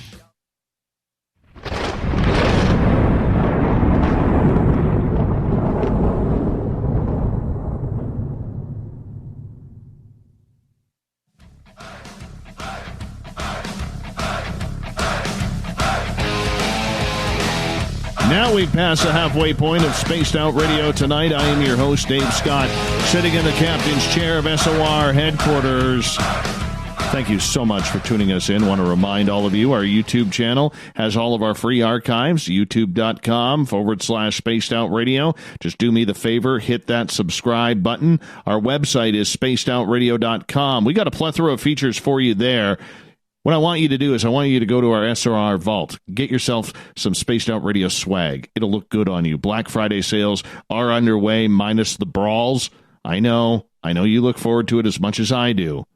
But just chill. They're coming on Friday. I know, I'm pumped up about it too. You can get a new book at We Read the Night. Also, read up on Captain Shirk's SOR Newswire. Sign up for the Spaced Out Radio Space Travelers Club, $5 a month, and while you're there, get your horns up and rock out to Bumblefoot. Always a good time. From Hellier 2, we got Tyler Strand with us. He's joined up with Greg and Dana Newkirk, Karl Pfeiffer, and Connor Randall as they go back to the dense woods of Kentucky, Hellier, Kentucky, looking for goblins. I got to ask you, Tyler, as we bring you back. Yeah. You see any goblins? I don't know, Dave. Have I? I don't know if that's a spoiler or not. I don't know. I mean, let's face it. The girlfriend saw a deer. Oh, man. You're putting me back in the hot seat, Dave. You're going to turn her into a monster. I'll have to deal with it. Oh, my making God. fun of her deer sighting, Dave. You know what? I can so all of a sudden see myself on Twitter getting jacked up saying, what's the big deal? Why? What's so funny about that? What's so funny? I can see it. I can see it right now. I am in trouble. You're not in trouble. I'm in trouble here. Oh, my God, Dave. You're killing me.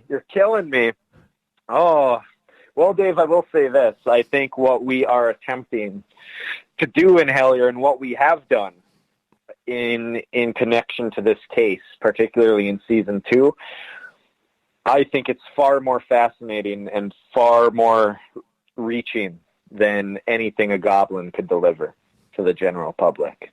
And I think people are going to be shocked, and they're not going to know how to process some of the information, but in the end, I think it will steer this research in a good direction. And I think more than anything, that's what excites me with what we're doing. I got to ask, when you guys went back to Hellier to film Seasons 2, okay, and I know that as soon as Season 1 ended, the cameras were right back there, and everybody was trying to get right back into it, because when you got a good thing going, you can't just drop it and say, well, that was fun. You can't do that. But what was the reaction of you guys coming back from the community? Well, that's a really interesting question, Dave. So the community itself, we had to be a little more covert than we initially were. And I think what people see, when people see where we've gone in Season 2, they'll understand why we were so covert. And I think people will be surprised when they see how we managed to do that. So there wasn't so much, I can't say there was any particular reaction that stuck out in my mind from the locals in this area, because I don't think the locals in this area knew what we were up to. But it's because we were very mindful of our position in this town and how we had to tread quietly. Do you think people there did not want you there? Because let's face it, when Hellier came out, it brought a lot of attention to that community. People were asking questions. People were traveling there to see what it was all about. And, you know, the public always wants to take that extra step sometimes. There's always those extravagant people there who are going to be like, oh, let's go find the caves. Let's go find some goblins. And that's how things get broken. That's how things get torn up. But it does happen. And so I can see why you guys would probably go in quiet and cold again. Yeah, absolutely. And it's unfortunate. It's just the nature of the beast. But I think when people start to understand what it is we're actually doing, particularly in season 2, I don't think it will have as much of an impact. But I understand from the local perspective why that's troublesome. You know, that's like that in any kind of smaller community, especially if you're dealing with a community that doesn't really understand what you're doing to begin with, because you have, again, they themselves have their own mindset of what this type of phenomenon entails. So you know, I know there's people in Point Pleasant that hate the Mothman. They hate it because of what it's done to their town. But it's interesting because when you look at the Mothman case, and when you look at what that case has done for Point Pleasant, if it wasn't for that creature, if it wasn't for the UFO sightings and all the high strangeness that occurred there in the 60s, we probably wouldn't even know about Point Pleasant. It would be there for sure, yeah, but how many of us would have ever heard that name? Probably none of us, because it'd just be a tiny town with not much going on inside of it. But now that this incident has occurred there, it's brought thousands of people from all around the globe to this one place, and it's given that town life. And that in itself is an interesting side effect of this phenomena when we talk about our interaction with it. You know, if you look at it on an economic scale of just the town and how it affects a small town. You know, so in a lot of ways, that creature has given new life to Point Pleasant, you know, and some people love it. Some people embrace it, you know, but there's others that hate it. They hate that their town is smeared with this symbol of this strange, big, red-eyed inhumanoid. And I get it, you know, but you're always going to experience that backlash. Not everyone's going to understand it, you know, and it's just the nature of the beast, and it's just something that we have to be mindful of. And that's why I hope that people see that, especially in season 2, like, yeah, even though we have locations, even though there's things we're looking into, this phenomena is bigger than any one spot. It's bigger than any one location. So for any of your listeners out there, the exciting thing about this research and what it's showing us is that it's probably all over the place. Like, I think personally, Kentucky and some of these places in Kentucky we've been looking into may be more concentrated hubs for some of this phenomena, but I'm not convinced that phenomena isn't in other areas. You know, that's why I know we had spoke off phone earlier about just where I'm living. I myself, living in Pennsylvania now, near Pittsburgh, I'm always looking into this phenomena, and I'm always digging into similar themes, whether that be descending into the caverns here in my area or caves in West Virginia, you know, around those places. I think that phenomena spreads. I think it's spreading now. You know, I think this stuff is in more than one location.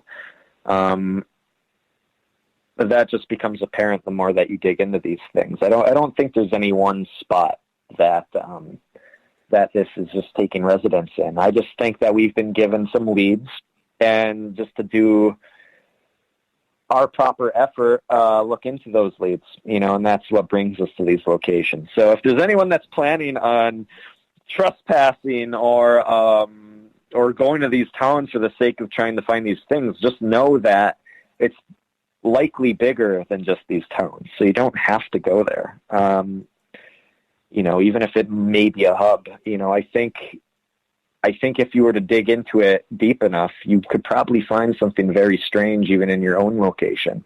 And that's exciting. It's exciting to have people just start looking, so don't get caught up in the details. I think that we struggle with that too. I think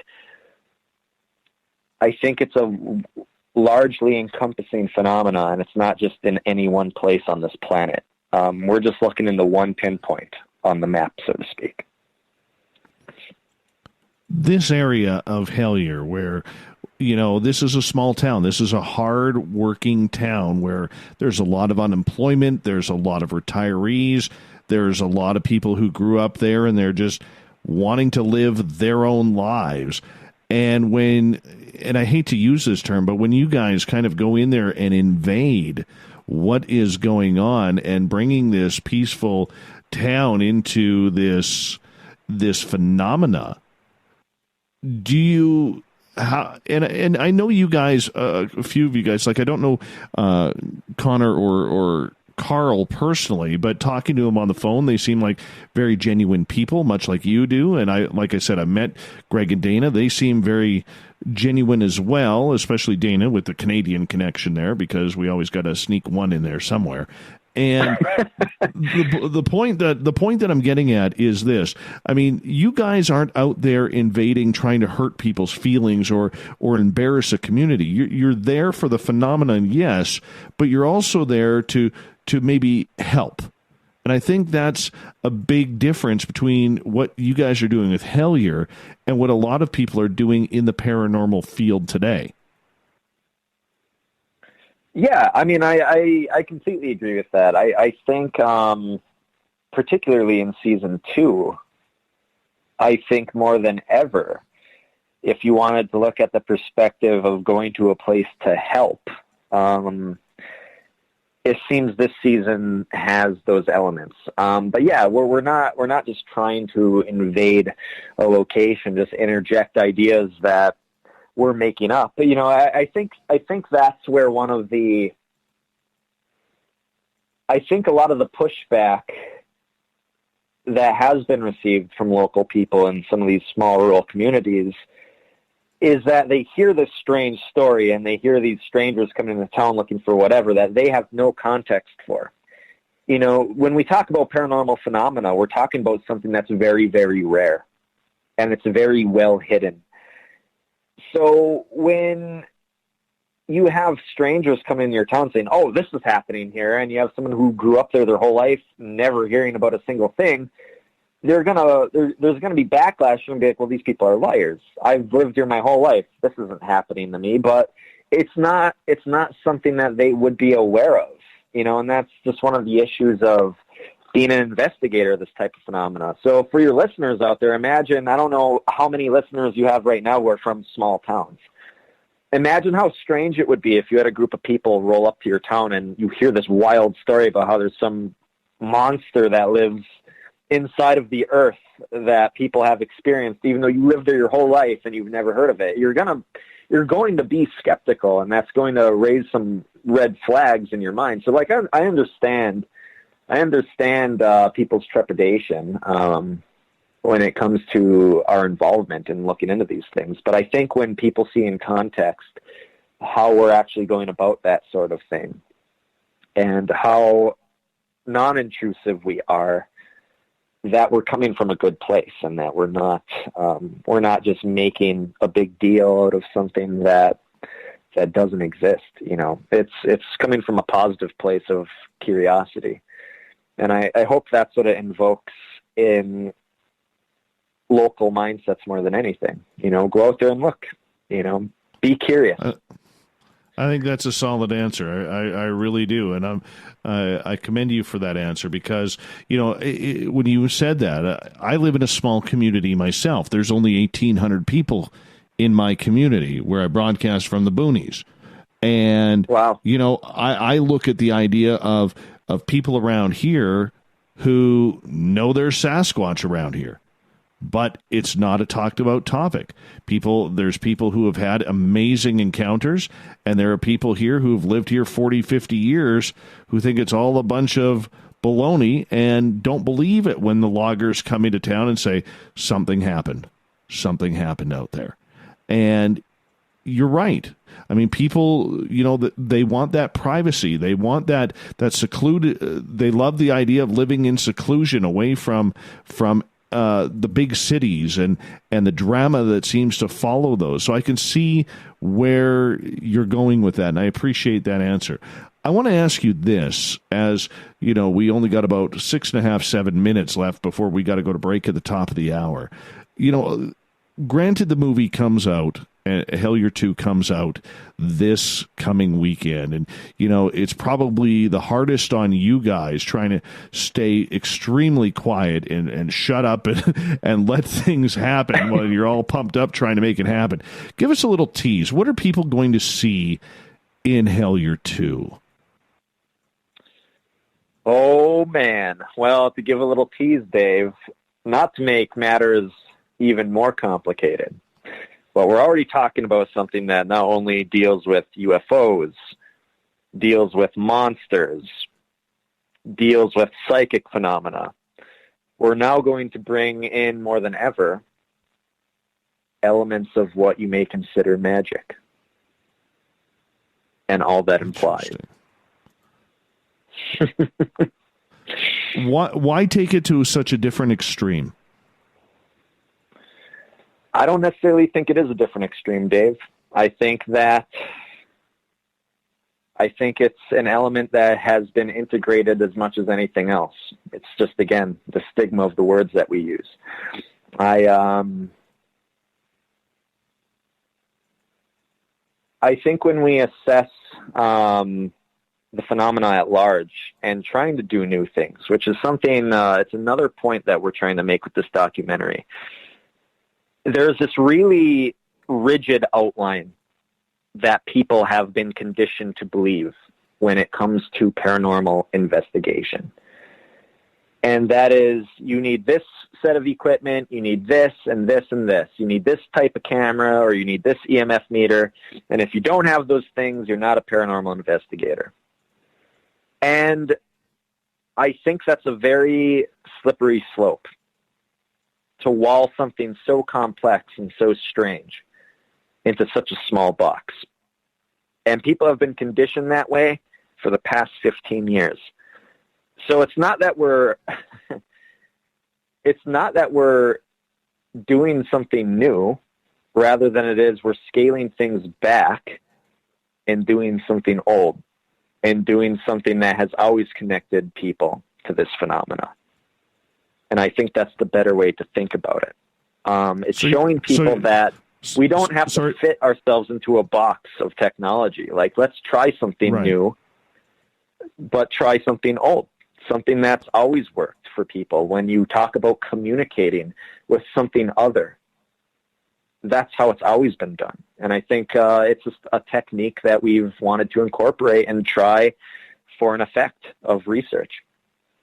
So basically, you're challenging the stigma of what people think the paranormal is today and going back to the old school ways of where you combined the technology with the intuition that seems to always hover around this type of phenomena. Yeah, absolutely. Could you ask for a better alchemical balance? Well, for a lot of people, they'll say that, this is where, how do we buy this? This isn't scientific. There's way too much woo involved. I think when they see everything in context, their ideas will shift. And I think that's, one of the goals, the lofty goals of season 2. I think when everything is considered and everything is shown, it should be undeniable. And I think that is the beauty of season 2, is that there is so much that is undeniable, and you can't take that away. And that's what's going to shake people to their core. when they see the way these things are connected, and when they see the effects of these things that are connected, they'll have no other choice but to accept that this is a phenomena that is far stranger than what they've been told thus far. And I will say this, Dave, for all of your listeners out there, I don't take this lightly when I say this. There is something very bizarre that happened to me when I was a child. The strangest supernatural thing I've ever seen, and I don't talk about it. My close friends know about it, but I don't talk about it. I'm not going to get into it here on this program either. That thing that happened to me when I was a child is what gave me some of my stranger ideas, which eventually led to me where I'm at now in the way I view this phenomena. I am of the mindset now that the thing I was witness to when I was a kid is a direct response to what we did at the end of season 2. And I never thought I'd have context for it. But when you look at time even being something that may be nonlinear, it is my belief now that something echoed backward because of what we do in season 2. That is the implication of how strange this phenomena can be. I think that's a great way to put it. Great way to put it. And, you know, we have you for another 30 minutes here on Spaced Out Radio. And I know that you have been, even before Hellier and currently now, probably due to the intrigue, are wondering if there is a connection between Hellier, Kentucky, and where you are in western Pennsylvania now. And you're trying to put some puzzle pieces together there. I want to find out a little bit about that, Tyler, when we come back. Also, Shanna Banana on Twitter says, in support of @T_Stranded's girlfriend, it is seriously trippy to see a deer in L.A., especially surreal in Hollywood, and it's a rare sight. Okay, we'll let her off the hook this time. When I see about 12 deer going into town in the morning, I will let her off the hook. Not a problem. Oh, goodness, I read my clock wrong. We got like almost a minute. Almost a minute. Look at that. Look at that. I'm just having way too much fun tonight. I'm not paying attention properly. Really am not. I do have to say this, though. As a part of Hellier 2, and I'll quickly get you to answer this, Tyler, what did you learn about yourself? Can you say that again? What did you learn about yourself after Hellier 2? God, so much. I think more than anything, I've become self-aware of my growth on what you could consider a spiritual level. I know that sounds funny and cliche, but I think now more than ever I have re-enchanted my own view of the planet and my space within it. And I think more than anything, I value that above all else. The reality is the growth doesn't stop when the cameras stop rolling. It continues. And I think one of the most important aspects of the phenomena is growth. I think Wonderful. That's why we have these things. All right, Tyler, I'm going to get you to hold on right there. Big shout out to Emerald listening in tonight as she prepares for Thanksgiving. Hi, Emerald. Remember, old Davey likes a lot of garlic around the table at Thanksgiving time. More Spaced Out Radio after this.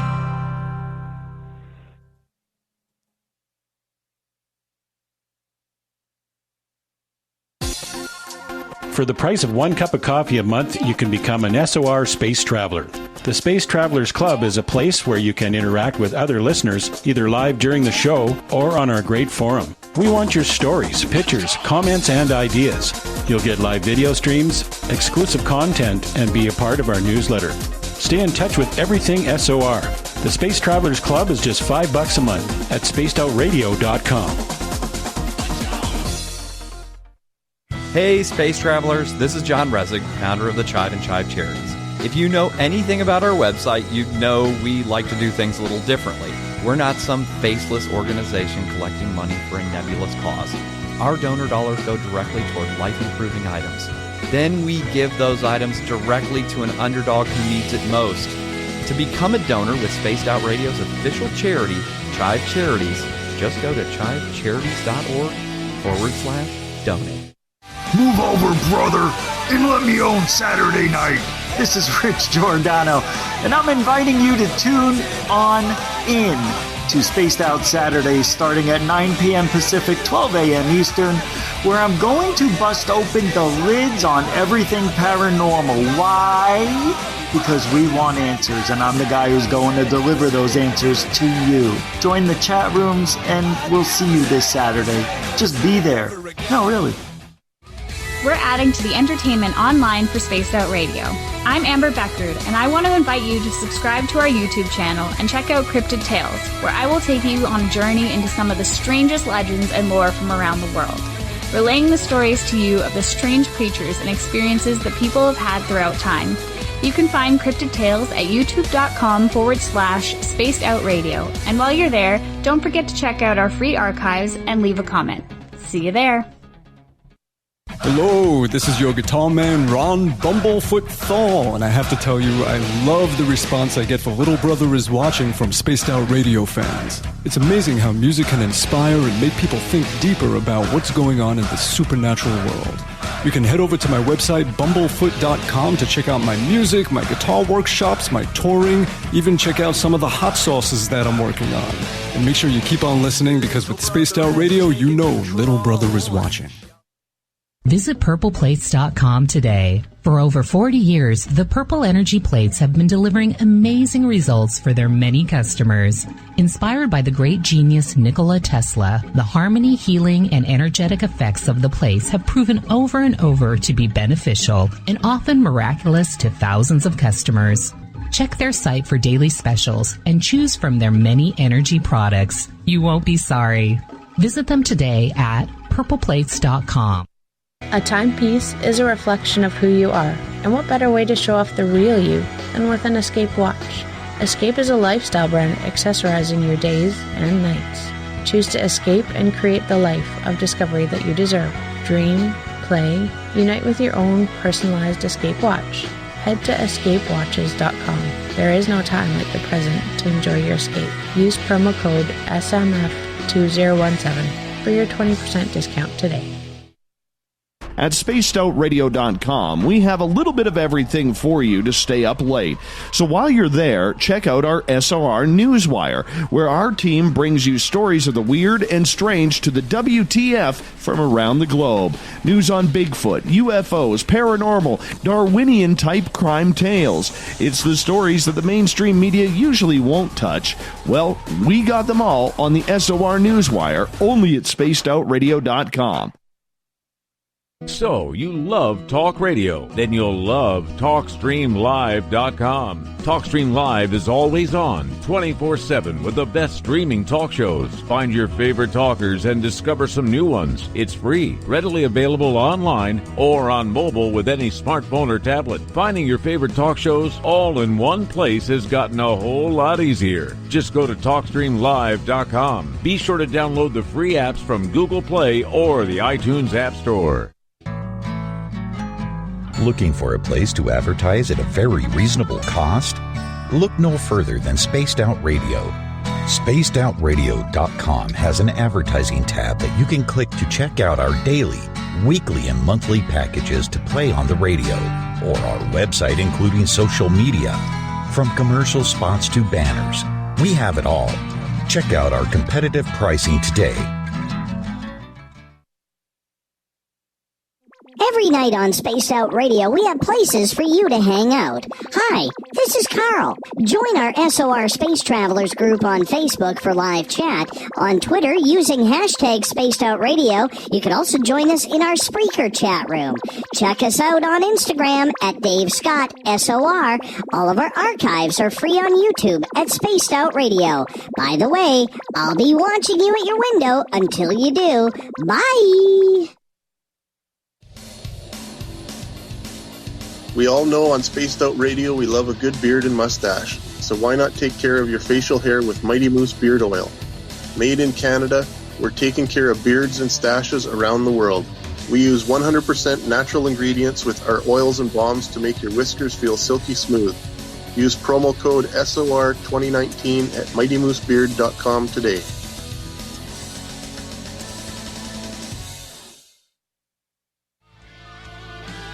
A little bit of science, a little bit of skepticism. Add a dash of snark and you have the makings of Spaced Out Sundays with me, Everett Thieme. Together we will look into the reality of the paranormal with an open eye and rational thought. Oh, did I mention there'll be plenty of woo as well? Your time spent with Spaced Out Sundays will make the night even better. The chat rooms are open, 9:06 p.m. Pacific, 12:06 a.m. Eastern, right here at spacedoutradio.com.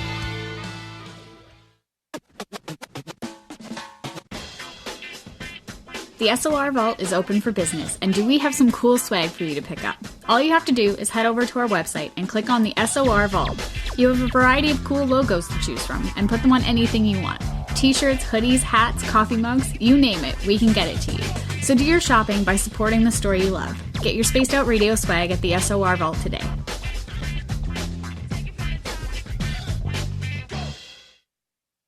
Heading to Vancouver and looking for a night on the town? The Moose Vancouver is the bar that never stops rocking until 2 a.m. every night. The Moose has great food with everything on the menu from $6.95 to $8.95. Fantastic, vibrant staff and rock and roll that will bring you back to when the music was real, the hair was long, and the guitars were rocking. Get your party on at the Moose Vancouver, the official party bar of Spaced Out Radio. Would you like to connect with us? Head to spacedoutradio.com for all your latest show info. Now, back to Dave Scott and SOR. Welcome back to the third and final hour of Spaced Out Radio tonight. I am your host, Dave Scott. Appreciate each and every one of you tuning us in. Hi to everyone listening in New Orleans on UPRN 107.7 FM, KDUN AM 1030 in Reedsport, Oregon, KZFX 93.7 FM in Ridgecrest, California, in Dangerfield, Texas, AM 1560, KDNF, and we're on in Noonan, Georgia, on WQEE 99.1 FM. On the digital side, hi to everyone listening in on Kingdom of Nye Radio and Revolution Radio. Great to have you with us. Remember, all of our archives are free at youtube.com/Spaced Out Radio. Do me the favor, hit that subscribe button. The Desert Clam has set the password for tonight in the SOR Space Travelers Club.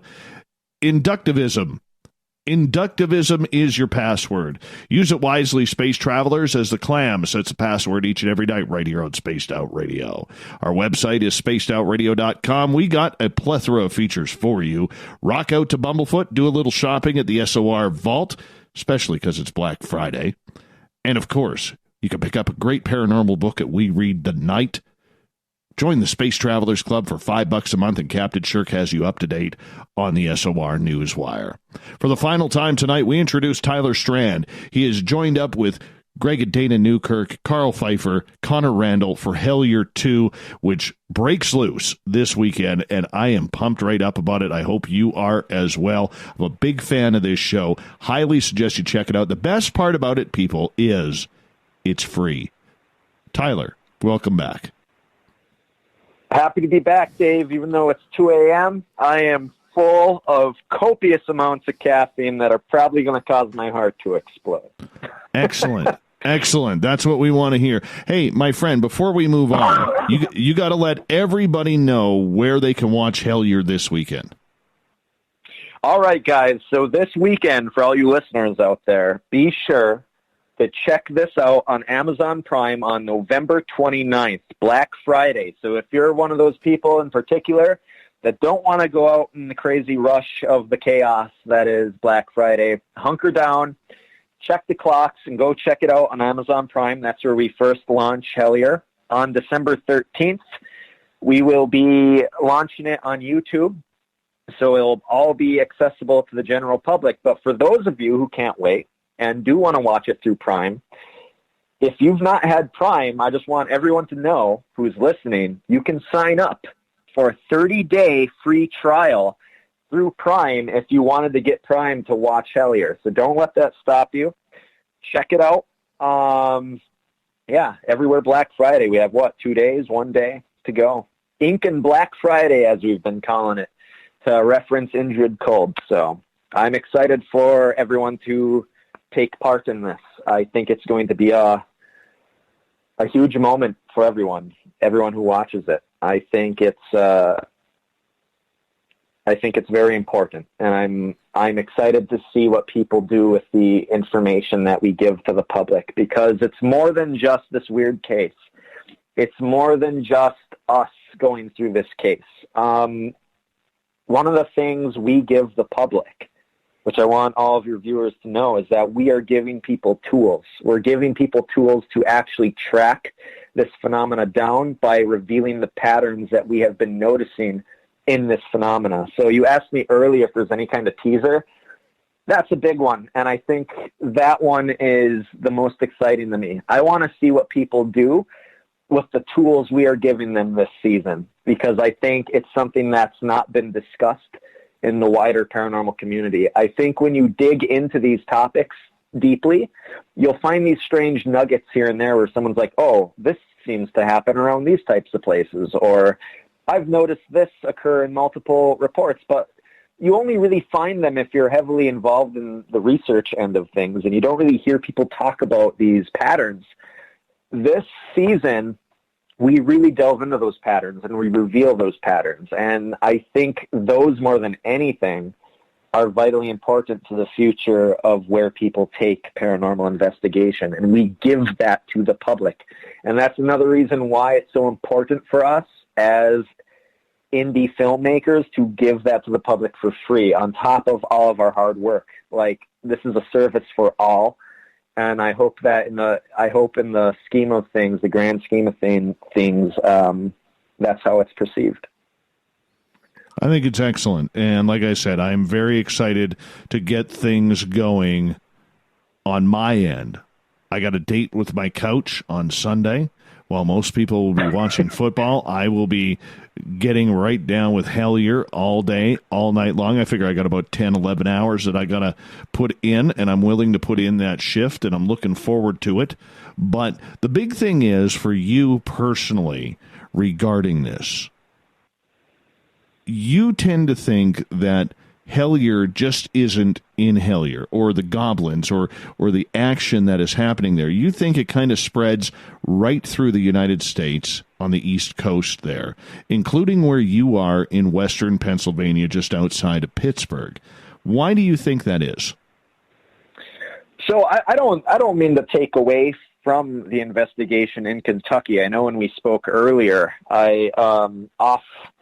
off record, I was mentioning how I utilize my skills and train, so to speak, by going into cave systems here in Pennsylvania. And to expand on what you just asked, at the end of the day, just to quote our mystery man, Terry R. Wrist, Hellier is just a symptom.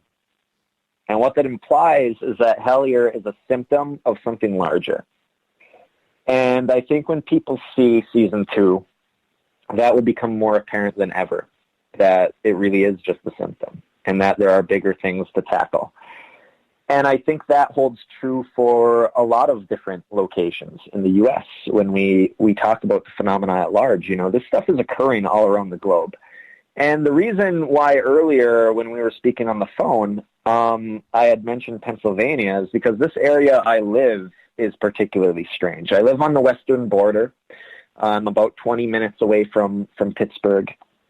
And when you look at this area of Pennsylvania where I live, you'll find that it's actually a hot spot for anomalous sightings. We have a high number of UFOs. This area was actually ranked, I believe, number 3 as the state or the location in the state where you can witness Bigfoot sightings. 30 minutes from where I live is where the Kecksburg UFO crash occurred. So for you listeners that may not be aware, back in 1965, in another small rural community, there was an object that crashed in a field. It was witnessed by multiple people. The U.S. military was on scene right away, and a lot of people had seen this giant metal acorn-shaped object with hieroglyphics on it get hauled out. That entire area on the Chestnut Ridge is full of anomalous sightings, whether that be Bigfoot, whether that be Thunderbirds, whether it be little people or UFOs or balls of light.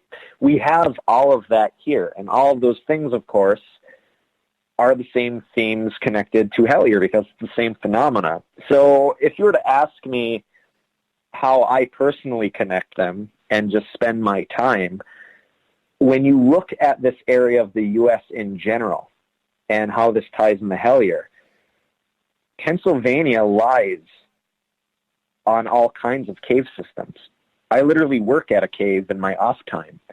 The whole eastern end of the U.S., the whole Appalachian Range, contains cave systems. Those are the Appalachian Mountains are for the most part made of limestone, which I'm not sure how many of your viewers may know this, but the cave systems that we are tackling in Hellier, the cave systems I'm tackling here in Pennsylvania are ancient, and they've been here for millions of years. I mean, the stone that we are climbing through when we talk about cave systems are literally older than the dinosaurs. We're walking through what was once the very bottom of the ocean floor. The reason we have the Appalachian Mountains is because these giant land masses during the splitting of Pangea collided into the side of North America. Those collisions, called orogenies, are what created these mountain ranges. And from there, it took millions of years for those cave systems to actually form in your road. So we're already talking about something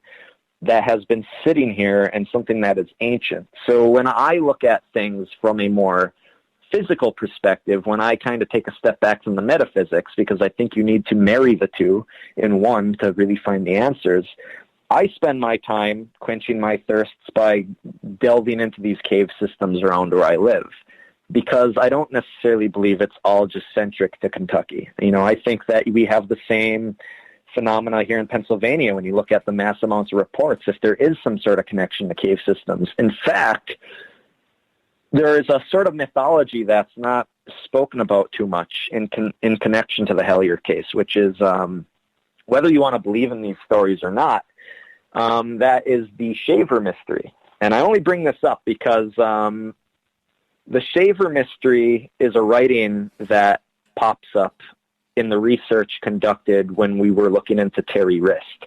In these interviews in the back of the book, Secret Cipher of the Euphonauts, Wrist actually makes some direct mentions to terminology that stems from this writing that details these strange cavern accounts of these creatures that live deep inside the earth and how they are responsible for causing phenomena that were witnessed to on the surface. Richard Shaver, the man who wrote these stories, he actually lived in Pennsylvania for a time, and he even details accounts of things occurring deep beneath the earth in that area of Pennsylvania. So it's just this kind of strange interconnected thread that, like, I alone just kind of personally pursue because it's just something to occupy my time while I wait for the bigger phenomena to reveal itself and wait for that call to action, so to speak, with the others. So it's not that I'm taking away from things occurring in Kentucky. Again, I think there's something very strange happening in Kentucky. I just believe that it may not be contained in that one area. I mean, when you delve into reports all along the Appalachian Range, whether that be Point Pleasant, whether that be Dover, Massachusetts, with details like the Dover Demon, that strange case, which we've shown connections to the Goblins, which it seems to be a very, very similar case. You know, it seems that whole eastern edge that follows the Appalachian Range has the same phenomena. So I'm not convinced that it doesn't extend, you know, past Kentucky. I think that all of these things are connected in some way. But with that being said, if it does happen to be something in connection to the cave systems, what's really interesting about that is that the caves do end. I know there's a little bit of a misconception when we've talked about the Mammoth Cave system, even on camera, where we've stated that the Mammoth Cave system runs all the way through to the eastern edge of the U.S. That's actually not true. The rock outcroppings that support cavern construction actually end at a certain point. So, like, they should be disconnected. So these caves don't connect all to one another unless, if you wanted to make it even stranger, you open yourself up to the idea that perhaps they are connected by something artificial that lies even deeper than the caves that connect them all together. So it's just something that I look into, and something I use to occupy my time to kind of quench my thirst for adventure while I'm waiting for the next monster to pop its head up in Kentucky, so to speak. So when you are investigating around Pittsburgh, I mean, obviously it's known as Steel City, Steel Town, okay, has some of the most beautiful bridge construction I have ever seen in my life. I've been there a number of times. and some great Permani sandwiches as well. And I do have to give credit there. By the way, I did win the Hot Wings Challenge at Quaker Steak and Lube, by the way, at 2 different locations. I'm surprised you know about Permani sandwiches. Oh, I was introduced to them. I don't think I was in town 24 hours before my buddies told me that I had no choice. So I nailed one. I nailed it down. I scarfed it down. Honestly, it was fantastic. Fantastic. But the highlight of this is that when you're in an area that is very blue collar, like Western Pennsylvania, where there's a lot of mining, there's a lot of steel manufacturers, brick manufacturing way back in the day, a lot of these places are now abandoned. A lot of these tunnels, a lot of these mines have been closed for decades without ever seeing another human being. You know, that leads to a lot of strangeness. Back then, there was a lot of death. It was about getting the product out, not about, human safety. Where does that lead on the paranormal scale in that Western Pennsylvania area? Well, it's fascinating because you hit the nail on the head. Because of the history of this area of Pennsylvania, it does have a lot of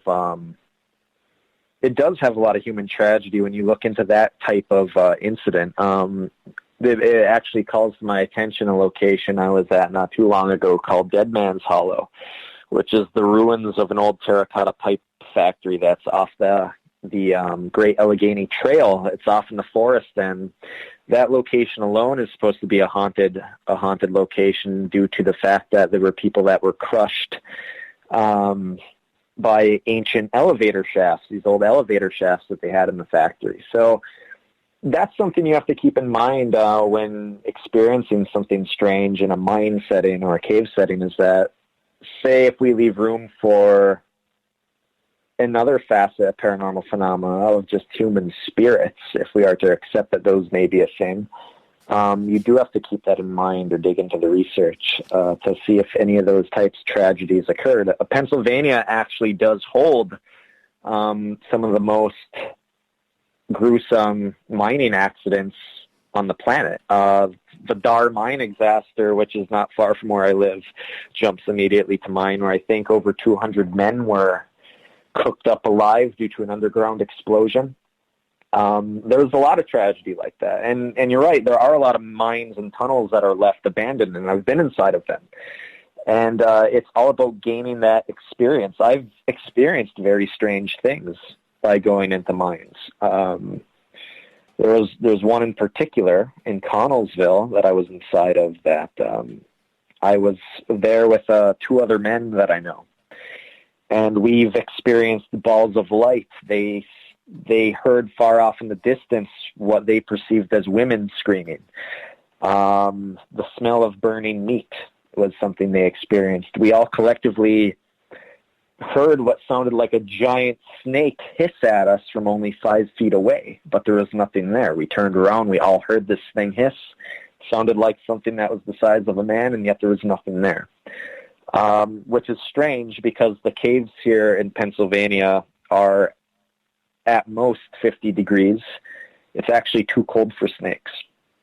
Snakes being warm-blooded animals, cold-blooded animals, they won't enter caves. It's too cold for them. So very strange stuff. There's a lot of strange areas, and I think the history of Pennsylvania, where I'm at in particular, it has a lot of that overlap. Whether you want to say that overlap is at the hands of man and the tragedies that they've experienced, or at the hands of something stranger that's occupying the geology of the area, I think there's a lot to be explored where I'm at. And I know that we earlier were on the topic of exploring new places. You know, when I'm not going in the mines and caves or looking into known haunted locations, I'm often versed in urban exploration, which is funny because I don't think there's a whole lot of paranormal investigators that take the time to just explore abandoned locations, because they just preoccupy themselves with what is known to be haunted. But when you think about haunted locations, even if they're popular now, how is it that they got to that point?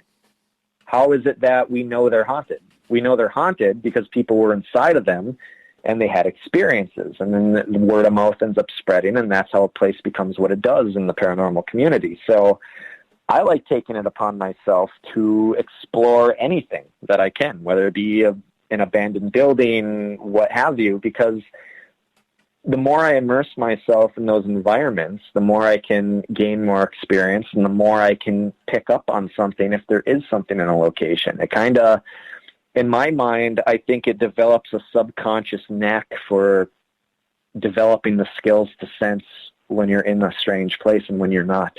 And I think that's important. I think it's important to immerse yourself in as much as you can, and that's what I try to do here in Pennsylvania, since there seems to be a plethora of opportunity here. We're getting people begging for you to stick around the next half hour. I'm going to leave that up to you because I know it's close to 2:30 in the morning, man, where you are. We could discuss that during the break. But for you got to feel pretty privileged to be a part of this and going forward as well, because this entire Hellier experience, combined with what you're doing in Western Pennsylvania, has to be a real eye-opener for somebody young as yourself in getting more into the paranormal field on a more serious level rather than just being a weekend warrior. It is, and I'm actually getting goosebumps thinking about it. I think about it quite often.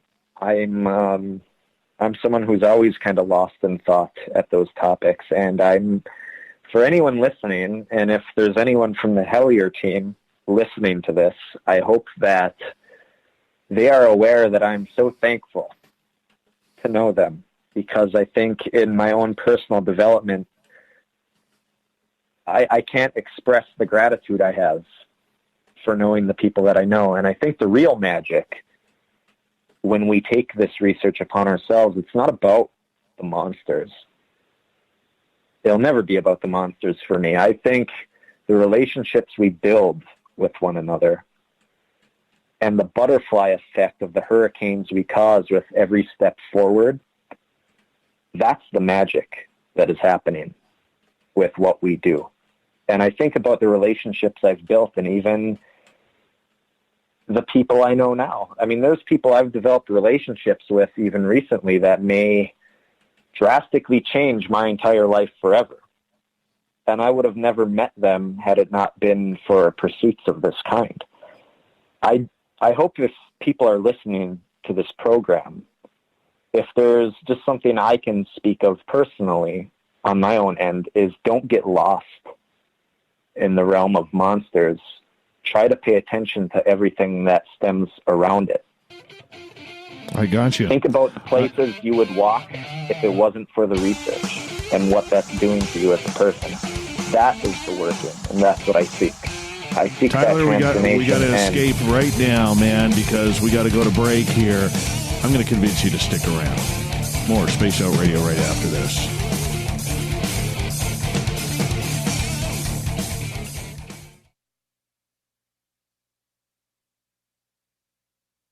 Hello, this is your guitar man, Ron Bumblefoot Thal, and I have to tell you, I love the response I get for Little Brother Is Watching from Spaced Out Radio fans. It's amazing how music can inspire and make people think deeper about what's going on in the supernatural world.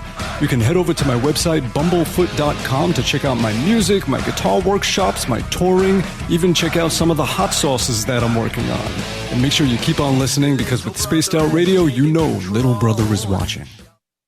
So, you love talk radio? Then you'll love TalkStreamLive.com. TalkStream Live is always on, 24/7 with the best streaming talk shows. Find your favorite talkers and discover some new ones. It's free, readily available online or on mobile with any smartphone or tablet. Finding your favorite talk shows all in one place has gotten a whole lot easier. Just go to TalkStreamLive.com. Be sure to download the free apps from Google Play or the iTunes App Store. Hey, Spaced Out Radio fans! It's John Resig, founder of the CHIVE and CHIVE Charities. Our goal is to make the life of veterans, first responders, and those with rare medical conditions 10% happier. We do this by donating one grant item, ranging from dance to therapy programs to prosthetic limbs, to those who need it most. To contribute to Spaced Out Radio's official charity, head over to chivecharities.org and become a donor today. At spacedoutradio.com, we have a little bit of everything for you to stay up late. So while you're there, check out our SOR Newswire, where our team brings you stories of the weird and strange to the WTF from around the globe. News on Bigfoot, UFOs, paranormal, Darwinian-type crime tales. It's the stories that the mainstream media usually won't touch. Well, we got them all on the SOR Newswire, only at spacedoutradio.com. Heading to Vancouver and looking for a night on the town? The Moose Vancouver is the bar that never stops rocking until 2 a.m. every night. The Moose has great food with everything on the menu from $6.95 to $8.95. Fantastic, vibrant staff and rock and roll that will bring you back to when the music was real, the hair was long, and the guitars were rocking. Get your party on at the Moose Vancouver, the official party bar of Spaced Out Radio. Every night on Spaced Out Radio, we have places for you to hang out. Hi, this is Carl. Join our SOR Space Travelers group on Facebook for live chat. On Twitter, using hashtag Spaced Out Radio, you can also join us in our Spreaker chat room. Check us out on Instagram at Dave Scott SOR. All of our archives are free on YouTube at Spaced Out Radio. By the way, I'll be watching you at your window until you do. Bye!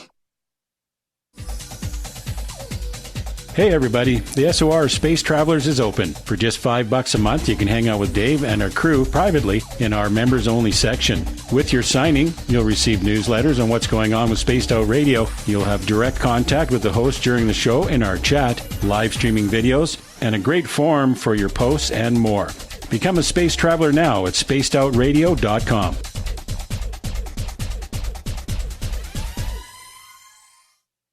Move over, brother, and let me own Saturday night. This is Rich Giordano, and I'm inviting you to tune on in to Spaced Out Saturdays starting at 9 p.m. Pacific, 12 a.m. Eastern, where I'm going to bust open the lids on everything paranormal. Why? Because we want answers, and I'm the guy who's going to deliver those answers to you. Join the chat rooms, and we'll see you this Saturday. Just be there. No, really. We're adding to the entertainment online for Spaced Out Radio. I'm Amber Beckrud, and I want to invite you to subscribe to our YouTube channel and check out Cryptid Tales, where I will take you on a journey into some of the strangest legends and lore from around the world, relaying the stories to you of the strange creatures and experiences that people have had throughout time. You can find Cryptid Tales at youtube.com/Spaced Out Radio. And while you're there, don't forget to check out our free archives and leave a comment. See you there.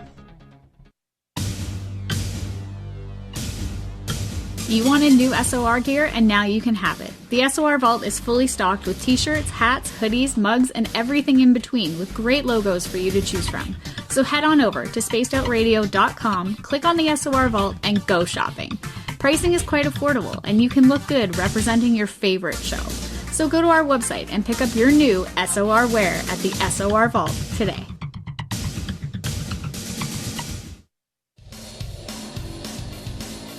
We all know on Spaced Out Radio we love a good beard and mustache, so why not take care of your facial hair with Mighty Moose Beard Oil? Made in Canada, we're taking care of beards and stashes around the world. We use 100% natural ingredients with our oils and balms to make your whiskers feel silky smooth. Use promo code SOR2019 at MightyMooseBeard.com today.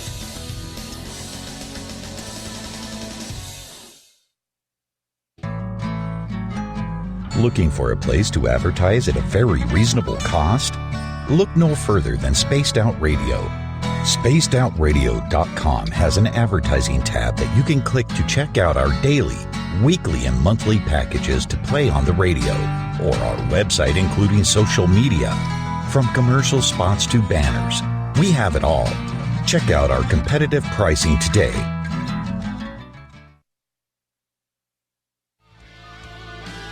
A little bit of science, a little bit of skepticism. Add a dash of snark and you have the makings of Spaced Out Sundays with me, Everett Thielenn. Together we will look into the reality of the paranormal with an open eye and rational thought. Oh, did I mention there'll be plenty of woo as well? Your time spent with Spaced Out Sundays will make the night even better. The chat rooms are open, 9:06 p.m. Pacific, 12:06 a.m. Eastern, right here at spacedoutradio.com.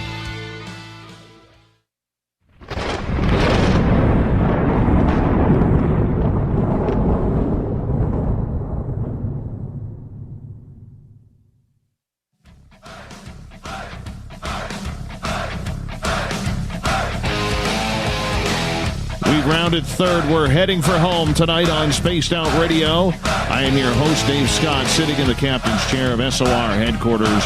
Great to have you with us. Reminder, if you've missed most of this show or others, you can check out our free archives at youtube.com/Spaced Out Radio.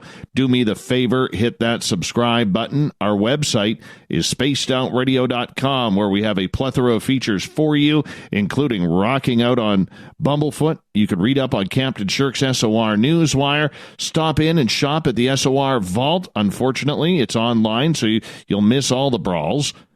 You can buy a new book of the paranormal, strange and weird, at We Read the Night. And, of course, join the Space Travelers Club for just $5 a month. Now, normally at this time we do the news. However, the Twitter crowd, wanting Tyler to stick around at hashtag Spaced Out Radio, I asked Tyler during the break, I'm like, dude, this doesn't happen often. We got to do this. And he's like, what the hell? Let's do it. Let's do it. We're going to keep talking Hellier and paranormal here with Tyler Strand. Welcome back, bud. I'm glad to be back. Yeah, you didn't, Dave didn't need to twist my arm at all. If you guys are happy enough to have me on, I'm more than happy to stick around. I'm nocturnal, so it doesn't matter how late it is. If you guys are enjoying it, I want to keep going. We'll talk anything, even if anyone has questions. I'm an open book. I'm an open book. Hey, you touched on this a couple of times earlier on in hour 2, and we really didn't delve into it. But the entire UFO aspect of Hellier 2 that seems to come out, and Greg and Dana kind of started it in season 1, but in season 2 with more admissions about and weird strangeness surrounding Indrid Cold and whatever these goblin-like creatures are, how much do UFOs play a role in Hellier 2? So that's the interesting thing about this research, right, is that it's always, so when we talk about the interconnected nature, every place that we have been going to, every place that we have been looking into, we almost use UFO sightings as a primer to see if that area has activity to begin with. It's really strange. So, like, and it doesn't matter what kind of activity it is. You know, like, I'm at the point now where when I'm in a location, even if it be Pennsylvania, whether it be someplace in Kentucky, doesn't matter. When you look into some of these areas, whether there be Bigfoot sightings, whether they be UFO sightings, whether they be whatever, spirit manifestations, poltergeist activity, a lot of these places seem to have all of the phenomena, because I think all of the phenomena is one. At least to some degree. It seems to be stemming from the same place. So in season 2, I mean, we certainly touch base on sightings that occur in some of these locations, and we talk about those sightings. So yeah, I think UFOs, when we talk about this research, are an aspect. Of course, whether or not those are actually aliens, I can't tell you that, but I think UFOs are just as much a part of the phenomena as anything else. So we look at all of it. We look at all of it, and that's ever present. I just don't believe that even the UFOs are what we believe them to be. I think these are all manifestations of the same type of phenomena, and I think the UFOs themselves can be just as spirit-like as anything else. You know, we can go for hours talking about the theories of what they are, but we do look into those sightings, and we pull up sightings of that nature, you know, while looking at this phenomena, because where one leads, the rest tend to follow. It's just something that we look into. So with that, do you find that when you are looking for certain creatures, in this case the goblins that people say are haunting the caves of Hellier, did you notice any type of unidentified aerial phenomena start to pick up while you guys were there? Well, it's interesting you bring that up, because I think just recently, without getting too much into it, just recently there seems to have been some activity, a strange aerial activity that's kicked up in the locations we've been investigating shortly after we had left. So yeah, absolutely. We're always mindful, and we always use those sightings. We'll have searches that we'll do. We'll keep looking at an area before and after we go to a location. And we have noticed in the past, and even now in the present, that sometimes things will kick up after we've been in an area, which is interesting in and of itself. You know, whether or not we are an aspect of that kicking up is a fascinating thing to think about. Like, is our intention of going to a space kicking something up because of the simple act of doing? I think that tends to happen. And I think we're going to keep seeing evidence of that the more we go along with this research. I always find it phenomenal when things pick up. So you guys do have people then tipping you off in Hellier when things pick up after you leave, or when you haven't been there for a few months. You have to, in order to get that information to stay in tune.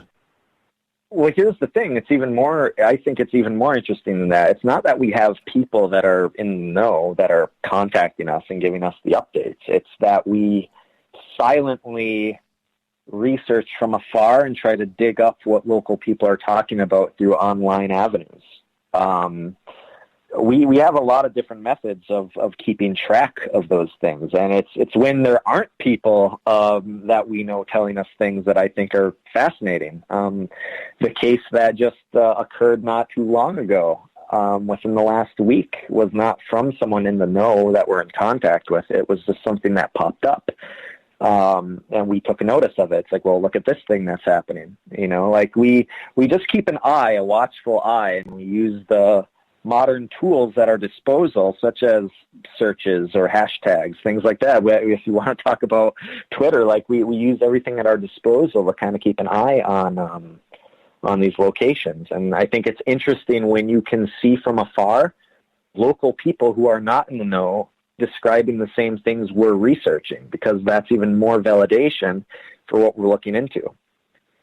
We did a lot of that leading up in season 2. A lot of the research that we conducted before filming when it came to some of these areas was actually digging through local forums that were just written by small town local people, you know, gossiping about things in their hometown. And then every so often, by digging through page after page after page, you hear the weird sightings that people are having. Like, hey, did you guys see this UFO that was floating above this person's house? Or like, yeah, I seen that too. And then you'll find a whole thread about people talking about stuff. Meanwhile, they have no idea about anything we're doing. They have no idea what we're doing. And it's stuff like that that furthers my drive to go to these places. And it's validation. It's validation. Like, we don't need to tell people, hey, this is going on here, so that means now there's going to be stuff going on there because people are looking for it. Like, people are already experiencing it, whether we are a factor in their lives or not, you know, and we're seeing it from that bird's eye view. And I think that's amazing to me, you know, to see that there are people who don't know anything about paranormal phenomena describe the same things we're looking into. In fact, I'll give you a really juicy account that didn't make it into the season. When we talk about context, and interconnected stories and creature sightings. There was a woman in this small town that we're tromping around in that actually described these creatures as vampires, because she didn't have the context of a goblin or an alien. She talked about how her and her husband witnessed this small, pale-skinned creature that was about 3 or 4 feet high with chiseled features inside of their house. And she watched as her husband grabbed his pistol and shot this thing in the back of the head, and nothing even happened to it. Wow. And the reason she called it a vampire is because she noticed that in her neighborhood there had been cats that had gone missing, drained of blood. So she just connected the two together and said, well, I think this thing was a vampire. So not to overcomplicate matters, but when we talk about what we're dealing with and the folklore surrounding it, if you look at the perceptions of local people encountering something strange, you have to look at it through their lens. And I think that's another aspect that we touch base on in Hellier, and why it's so confusing for people in these towns is, like, this woman, she's having a creature encounter, but, like, this is a normal person who probably has nothing to do with the paranormal. They're not thinking, oh, I seen a creature, must be connected to UFOs. No. Well, why would you jump to that conclusion? They don't have context for that kind of thing. So she's making it work in her worldview of what she has seen, which is very little. And the description of what she's seen matches the base level of anyone's kind of folkloric view of a monster. So what? Small, pale-skinned creature that I think is draining cats of blood must be a vampire. So now I guess you could say that. So in a way, I guess I'm a vampire hunter too, if you want to look at it through a different lens. But it's whatever. All these things are just a thing, and it's hard to have a grasp on what we should call them because we don't have that unified force. We don't have good terminology. And I think you have a lot of people encountering similar things or things that are like the goblins, but they don't know those terms. I mean, goblin's just one word for something that has many names. And these things will continue to have many names. I mean, if you look at the Dover Demon in Dover, Massachusetts, that incident sounds a lot like a goblin, but again, it's just a surface level term. And that's actually what's made research into this particular type of creature hard to find, because when you talk about things like Bigfoot or an extraterrestrial, you only really have good, clear definitions of what those things are. If someone sees a giant, hairy ape standing on 2 legs in the woods, Bigfoot, they might write an article about it, or they might tell a friend about it, and that's a solid term. You don't see any solid terms for something like a goblin, because there's no context for it. So, instead what you end up finding is terms like, oh, this weird thing happened in Massachusetts, and it was coined the Dover Demon. But how many of those incidents occurred in other towns? Maybe they called it a gnome, or maybe it was something that looked like Gollum.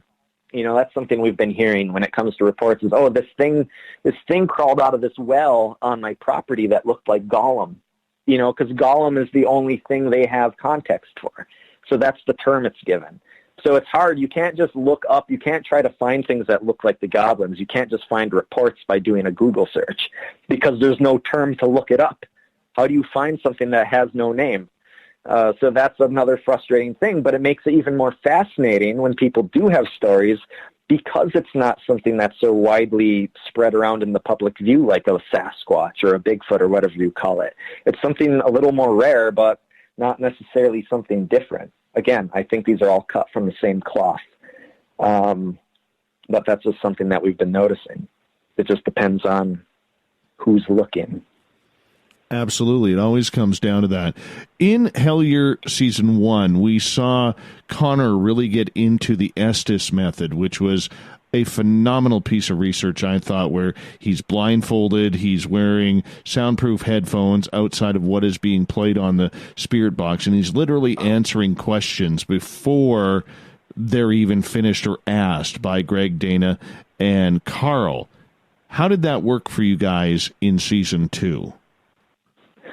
Oh, Dave, strap in, because we got a whole boatload of strange experiments coming at people, and that's something they can look forward to in season 2. We have a lot of groundbreaking stuff that's not been done before. Without giving away too much, what I can say about the experiments of a similar nature that we have conducted, they had shocking results. And I think it's going to really creep the hell out of people when they see what we've been able to do with those experiments. They're very, very striking. And I think if season 1 had that effect, season 2 is going to blow people's minds. I can't wait. I cannot wait, because I have like zero luck with the SB7 Ghost Box. I have zero luck. It's terrible. You know what's funny? What's funny about that is it's weird. So, like, I've done the Estes method. And it's really odd because whether it be because I've not trained as much as Connor, it's strange. Like, there's a lot of times where I won't get great hits, but every so often there'll just be this one day where everything just fires off and I plug into it perfectly. So, like, I'm hit or miss with it. And I think people need to be prepared for that as well when they're doing their own experiments. For all of you people listening out there, like, don't get discouraged because something doesn't work the best the one time you've done it. Sometimes it takes multiple tries, like that's with anything with the phenomena, whether it be a haunted location not being active or what have you. Like, it doesn't always work. And I can only speak for myself. Sometimes when I do the Estes method, I'm not the best recipient for it. I've had sessions where I'm just not a good conduit, but then I've had other ones where I'm great. But it's very hit or miss with me. Mostly misses, but every once in a while it'll be strong. And I think that's something to keep in mind for your viewers out there too. Like, don't get discouraged because some stuff doesn't work strongly. The one time you did it takes practice, takes time, everything, who knows what factors we don't know about that bleed into the effectiveness of when we're doing an experiment. I think that's something to keep in mind, is the unknowns of the inner working. We've only got about, I'm going to say 4 or 5 minutes left with you tonight. And this episode, we don't really do a lot of 3-hour episodes, but this has flown on by, man. This has flown on by. And I'm blown away by it because I'm just so enthralled with this conversation. I know a number of our listeners are too. I'm watching the posts on social media, and I really appreciate them digging on in and having a lot of fun with us as well. How fun was this to do? And can fans expect a season 3? It was amazing. It was life-changing. I mean, this case continues to be life-changing because it's more than just a case. It's how I view reality. And I hope that's what this does for other people. This is bigger than just a case. This is bigger than just Ketntucky, and it's bigger than Goblins. We're giving you tools to assess your reality in a different way, and I hope that's what resonates with people. Now, when it comes to a season 3, I don't think we're in control of that. I think at this point in time, the phenomena will do as it wishes. It does what it needs to do. And I think with season 2, again, we give people the tools to actively hunt this phenomena down, to look for the patterns that we know. And I think we're at a point now where with those tools, if there is going to be a season 3, it's taking what we've learned and utilizing it on the road and applying it to finding the phenomena. That's what I would take away from season 2. And if I were to make a prediction, if there will be a season 3, that's what we can do now. But season 3 is anyone's guess. I know you don't have the phenomena on the phone, but it's probably listening. And I think we just have to wait and buckle up and see where it takes us. That just sent chills right down my spine, man. sent chills right down my spine when you said that, because, like I said, when Karl mentioned Indrid Cold last year when we had him on the show, all of a sudden, weird stuff started happening around here. So, we're too close to the end. All of a sudden, have weird stuff start happening, man. Way too close. True. You're going to be left with your thoughts now. Do me a favor. We got about another 2 minutes here, my friend. Do me a favor. Okay. Let everybody once again know where they can watch Hellier. All right, guys. So for both season 1 of Hellier as well as season 2 of Hellier, which is going to be released in literally a day or so on Black Friday, you can check that out on Amazon Prime. That's where it airs. If you don't have Amazon Prime at the moment, by all means, sign up for the free 30-day trial. That will give you access to it on the launch date. After it releases on Prime, you'll be able to find it all over the internet on December 13th when we release it onto YouTube. But I would highly recommend checking it out on Prime so you miss all the spoilers and can see it firsthand along with the rest of us. Like I said, just try and find a way. Go to a friend's, whatever you need to do, check it out. That's where you can find it.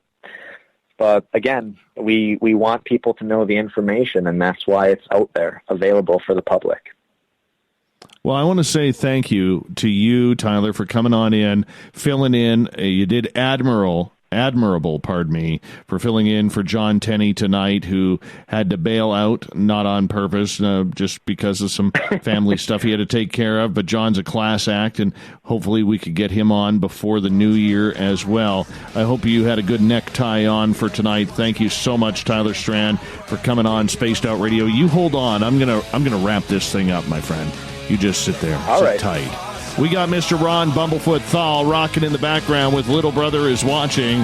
Bumblefoot is the official music of Spaced Out Radio, rocking us in and out of every single show. Get your horns up for the guitar god himself. Special thanks to everybody listening in at home, in your cars, at work, in our chat rooms on LGAB, Revolution Radio, Facebook, Spreaker, the SOR Space Travelers Club on our website, which you should join, and Twitter at hashtag Spaced Out Radio, wherever you may be. I know you're out there somewhere. Remember, this show is copyright by Spaced Out Radio and SOR Media Ventures Limited. Thanks for going the distance with us. We enjoyed it all the way because together, my friends, we own the night. Mr. Bumblefoot, we need a favor. We need you to take us home.